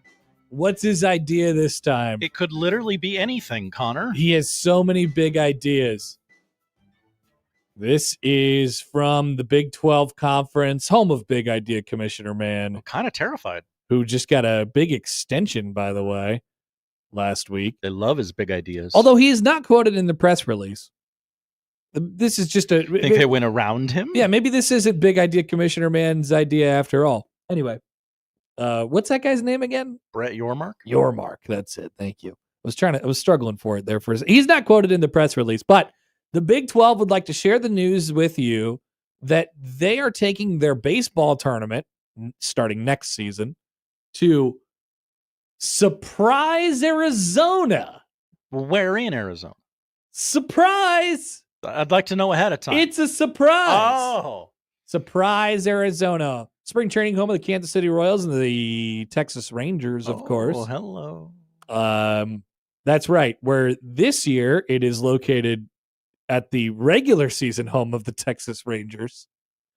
The big old dumpster can in Arlington. That's too big a stadium. Yeah, it is. It is. This 10,714 seat venue offers lawn seating, air-conditioned suites, and other premium seating areas. So congratulations to the Big 12 and Big Idea Commissioner Man for moving their conference tournament out west beginning next year, just as the Big 10 will do with its media days starting in 2 months. Vegas, baby. Vegas, baby. Who's going? I don't know. I would think everybody. It literally hasn't come up. People are going. Mm-hmm. People are going. It'll be hot in Vegas in July. I'll tell you that much. So when does the? Did we already get an announcement about the Big 10 basketball tournament being in a different location at some point in time?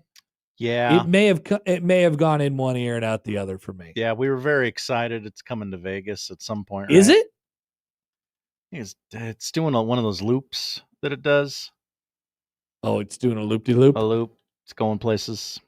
All the conferences, which there are many conferences now who have West Coast ties, they're like, let's put everything out there. It's better. 26 at United Center in Chicago. That's not on the West Coast. It's not.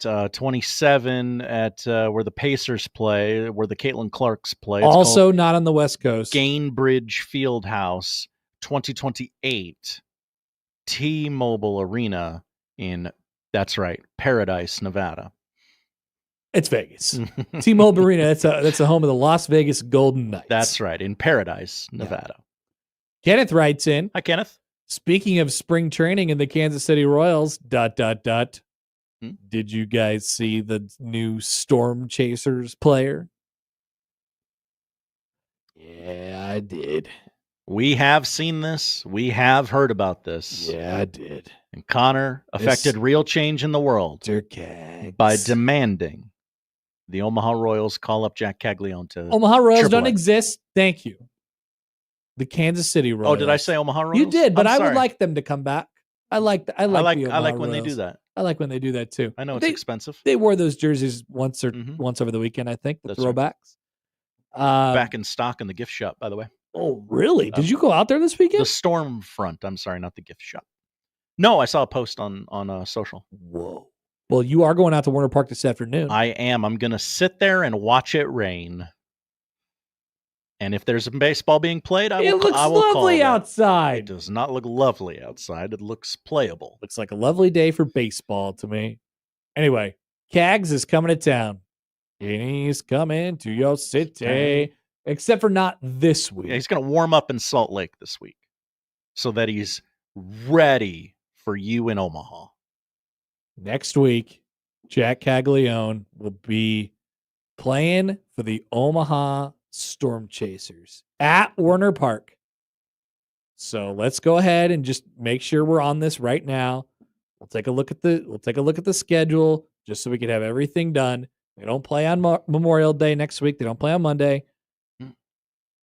St. Paul, first pitch, 6:35 Tuesday. St. Paul, 6:35 Wednesday, 6:35 Thursday, 6:35 Friday, 6:05 Saturday, and 5:05 Sunday, all against the St. Paul Saints. And they are home for back-to-back. This is their back-to-back. Oh, hello. Right off the bat, basically, with Cags, which is perfect. So we're getting 13 games of unadulterated Cags in that same amount of days, because they're playing an extra game with Iowa the next week to make up for a game that they missed at Iowa earlier in the season already. Wow. So that is so much Cags. But by the end of June 8th, as we head into the week of the College World Series, you're going to be sick of Cags. You're going to be like, I don't care about this guy anymore. And then they'll go on the road, and then you'll say, Cags, we miss you. Please come back. And then he will. June 17th. He will come back. When the Omaha Storm Chasers host the Durham Bulls for the first time. Remember Bull Durham, Josh? I do remember Bull Durham. I own it. He'll be there. He'll be at Werner Park. Okay. Now, here's the question. How long will he be at Werner Park? I don't know. I wouldn't wait until that series in July. I think there's a chance that, okay. So let's think this out here real quick. Now this is all dependent on what our big league club our does. friends down south in Kansas City want. So what's going on with them? Injury situations, all this 40-man roster moves have to be made. You know, you got to add them and stuff like that. So you'll have to DFA somebody.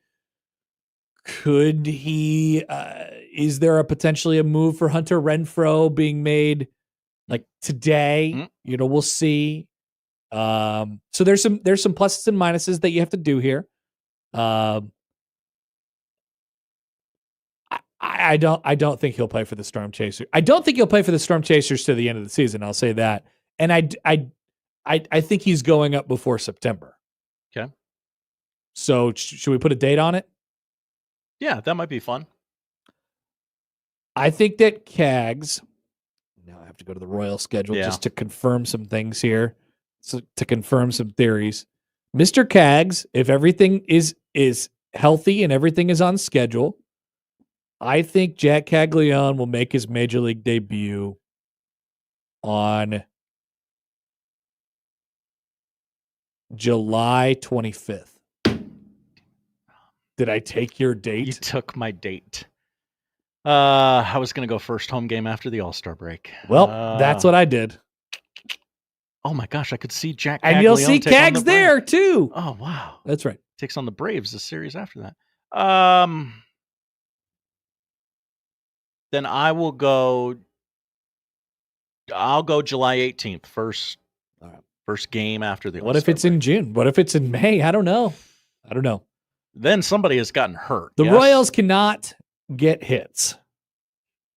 They seem so they'll need some of those. They seem to not get a lot of them, not in bunches. At the same time, I don't count anything that happens to them against the St. Louis Cardinals. They're just they have a hex on them against that franchise for some reason. All right, so let's go back in the comments here. A few different things from you all. Charles writes in, and Happer and Jack will get married on top of a mountain. Black Cat, so he's not debuting here at 10 a.m. on a kid's day like Skeens did. No, it'll be at nighttime, Cags time, as I like to call it. Skeens was a visitor. They were not. That's right. They had no say. That's right. Black Cat also says, Connor, you have to have a catch with Cags. Oh, good one. Oh, catch with Cags. We can rekindle our friendship. Uh-huh. I've seen him for the last couple of years. All anyone could talk about around the College World Series is his monster shoes. When are we out there? I don't know. Not to produce the show over the air. I didn't write those down when we got them from Buff Josh a couple weeks ago. I figured we'd be told them again. Yeah. I thought there would be a calendar invite at some point. Can I get Cags sitting at the table next to me? We'll have to ask young Nicholas about that. People were wearing Cags shirts. Wow. Things like that. Cags fever. He was Now- 1 year ago. He was in Omaha. Almost. Right. Almost. But yeah, he was here for the College World Series. Jeff writes in, Hi, Jeff. has your love for Bobby been surpassed by Cags? Oh, No. okay. Not even in the neighborhood at this point. So you love your children differently. I think that it was a pretty, like an almost sure thing that Bobby Witt Jr. was going to be a major league star. As sure as I've ever been. He had all the Yeah. tools. Yeah, I am less sure about this. Cags does not have all the tools. I am less sure. Now, if it works out for everybody, he's in Kansas City for a long time, hitting 35, 40 home runs a year. That would be awesome. But I'm not, that would have to work out very well. It appears as if it's worked out very well for the Royals in the case of Bobby Witt Jr. as well. Mm-hmm. Everybody else, we'll see. But yes, get excited, everybody. Cags is here. Mike writes in. Hi, Mike. Get Cags to the baseball village. Interesting. Okay, hang on. So, baseball village is that's the week that they play Durham. They have a night game on Wednesday. It's Bark in the Park. You love dogs. Do you think Cags would stop by the baseball village and promote Bark in the Park? Open invitation, and we would do it on the early side so he could get to his obligations at Werner. We're great. We're already trying to get Eric Hosmer on the hook. You know? Yeah, Haas. Yep. He was in Kansas City, just loving it this weekend, talking about the good old days. What do you think Josh and Matt would talk to Eric Hosmer about? I'm wondering what they would talk to Cags about. Right. I'm curious about the entire thing.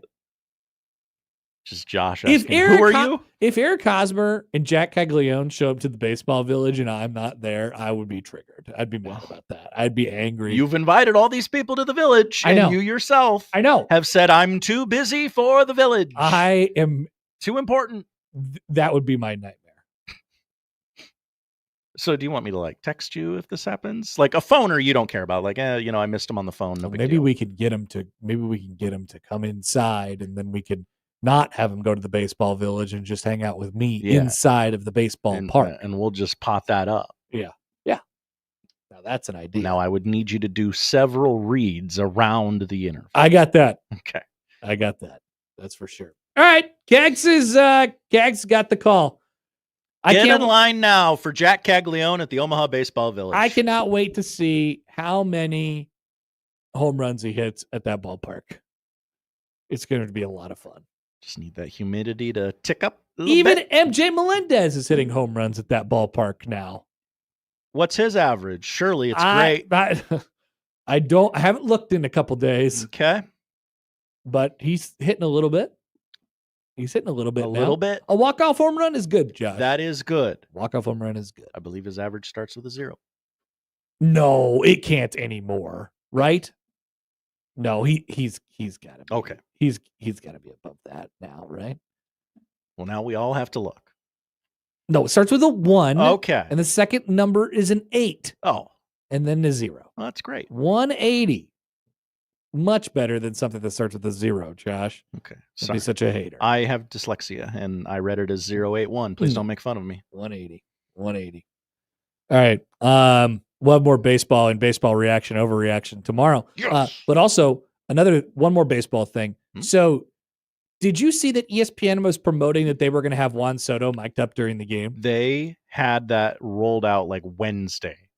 Hey, Sunday, Juan Soto's going to be mic'd up. You got to watch. You got to listen. So then at the last second, when they actually go to do the Sunday Night Baseball broadcast, they pulled the plug. And he was not mic'd up during the game. And it was Brandon Nimmo. Now, I don't know who pulled the plug. Maybe it was the Mets. Maybe it was Juan Soto. I don't know. Either way, we did not get Juan Soto getting booed incessantly while live playing the field on a on a Yankees Mets broadcast. Buster Olney, in trying to preview this, wrote on Twitter, on Sunday Night Baseball, we've got the Mets and the Yankees, Juan Soto wearing the mic, and we'll ask him about Aaron Judge's season.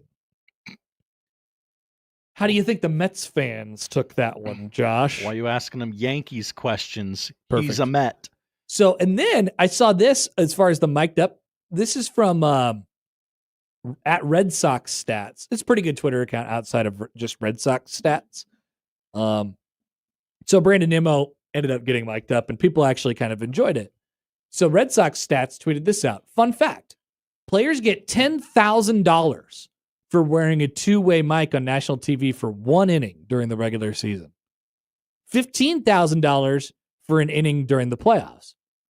Each year, Major League Baseball sets up a $500,000 fund to set up interviews until they run out. And then after they run out of $500,000, they aren't allowed to ask any more players to do any more interviews. 10,000. Weird. So maybe this was the case of Juan Soto being a really good teammate saying, I don't need $10,000. Oh. Okay. Give it to Brandon Nimmo. He would love $10,000. Maybe this is just a great example of Juan Soto being a great guy. That's what I'm going to say it is. And shame on the Yankees fans for turning their back to him. I mean, that makes the most sense, right? I don't know. All right, we'll be back. We got the polls. We'll tell you what to watch after this on 1620 The Zone.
All right, to the polls at Happer Show on the JTech Construction Zone Twitter feed. Do you know the Wizard of Oz? Yes. I have seen that movie. Some people thought you didn't. 77% say yes. That's low. It is way low, actually. Were you a bear share guy? I'd never heard of this until Gary talked about this. Gary had some interesting revelations today on the crossover. He did. He's a bit of a heater for Gary in crossovers, if you ask me. On just absurd things? Yes. Yeah. I'm not a bear share, no. I was not, no. 81% say no. Does France look nice? Yeah, it does. Yeah. It does. It looks nice. 62% say yes. And finally, very early, but would Brandon Nimmo love $10,000? I think a lot of people would love $10,000. Yes. So far, very, very early results, but we are currently polling at 100% yes. There we go. We're going to do it. Those are the polls, Josh. What are we watching tonight? Well, interesting scheduling wrinkle as there's no basketball or hockey tonight. Conference finals for both leagues start tomorrow.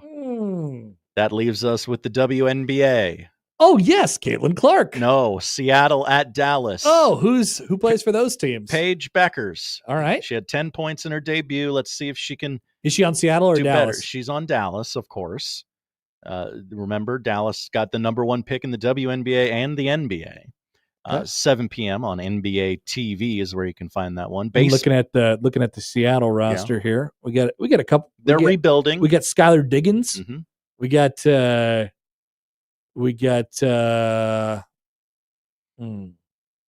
know any of those other names? Nope. Okay. Nope. All right. Baseball on FS1 tonight. Ogwumike. Yeah. Reds at the Pirates, 5:40 start there, and then at 9:30 on MLB Network. The Pirates are canceled. They are, but they're on TV still. America's team, the Arizona Diamondbacks, take on the very struggling Los Angeles Dodgers, who were swept by the Angels this weekend. Ouch! Big Fox has the Season 5 premiere of Lego Masters at 7 p.m. and Season 5 of Lego building on your television. In a Star Wars-themed episode, teams must rebuild a galaxy by transforming the remnants of a destroyed planet into a new creation. You see, Connor, Star Wars started with the destruction of the planet Alderaan. It's where Princess Leia ruled, and I imagine they'll tie that into the rebuilding of a world. That was the impetus to the Star Wars. A little bit, yeah. And this might, and so Princess Leia was she was on the Death Star with Darth Vader, and he was like, "Watch this, you brat!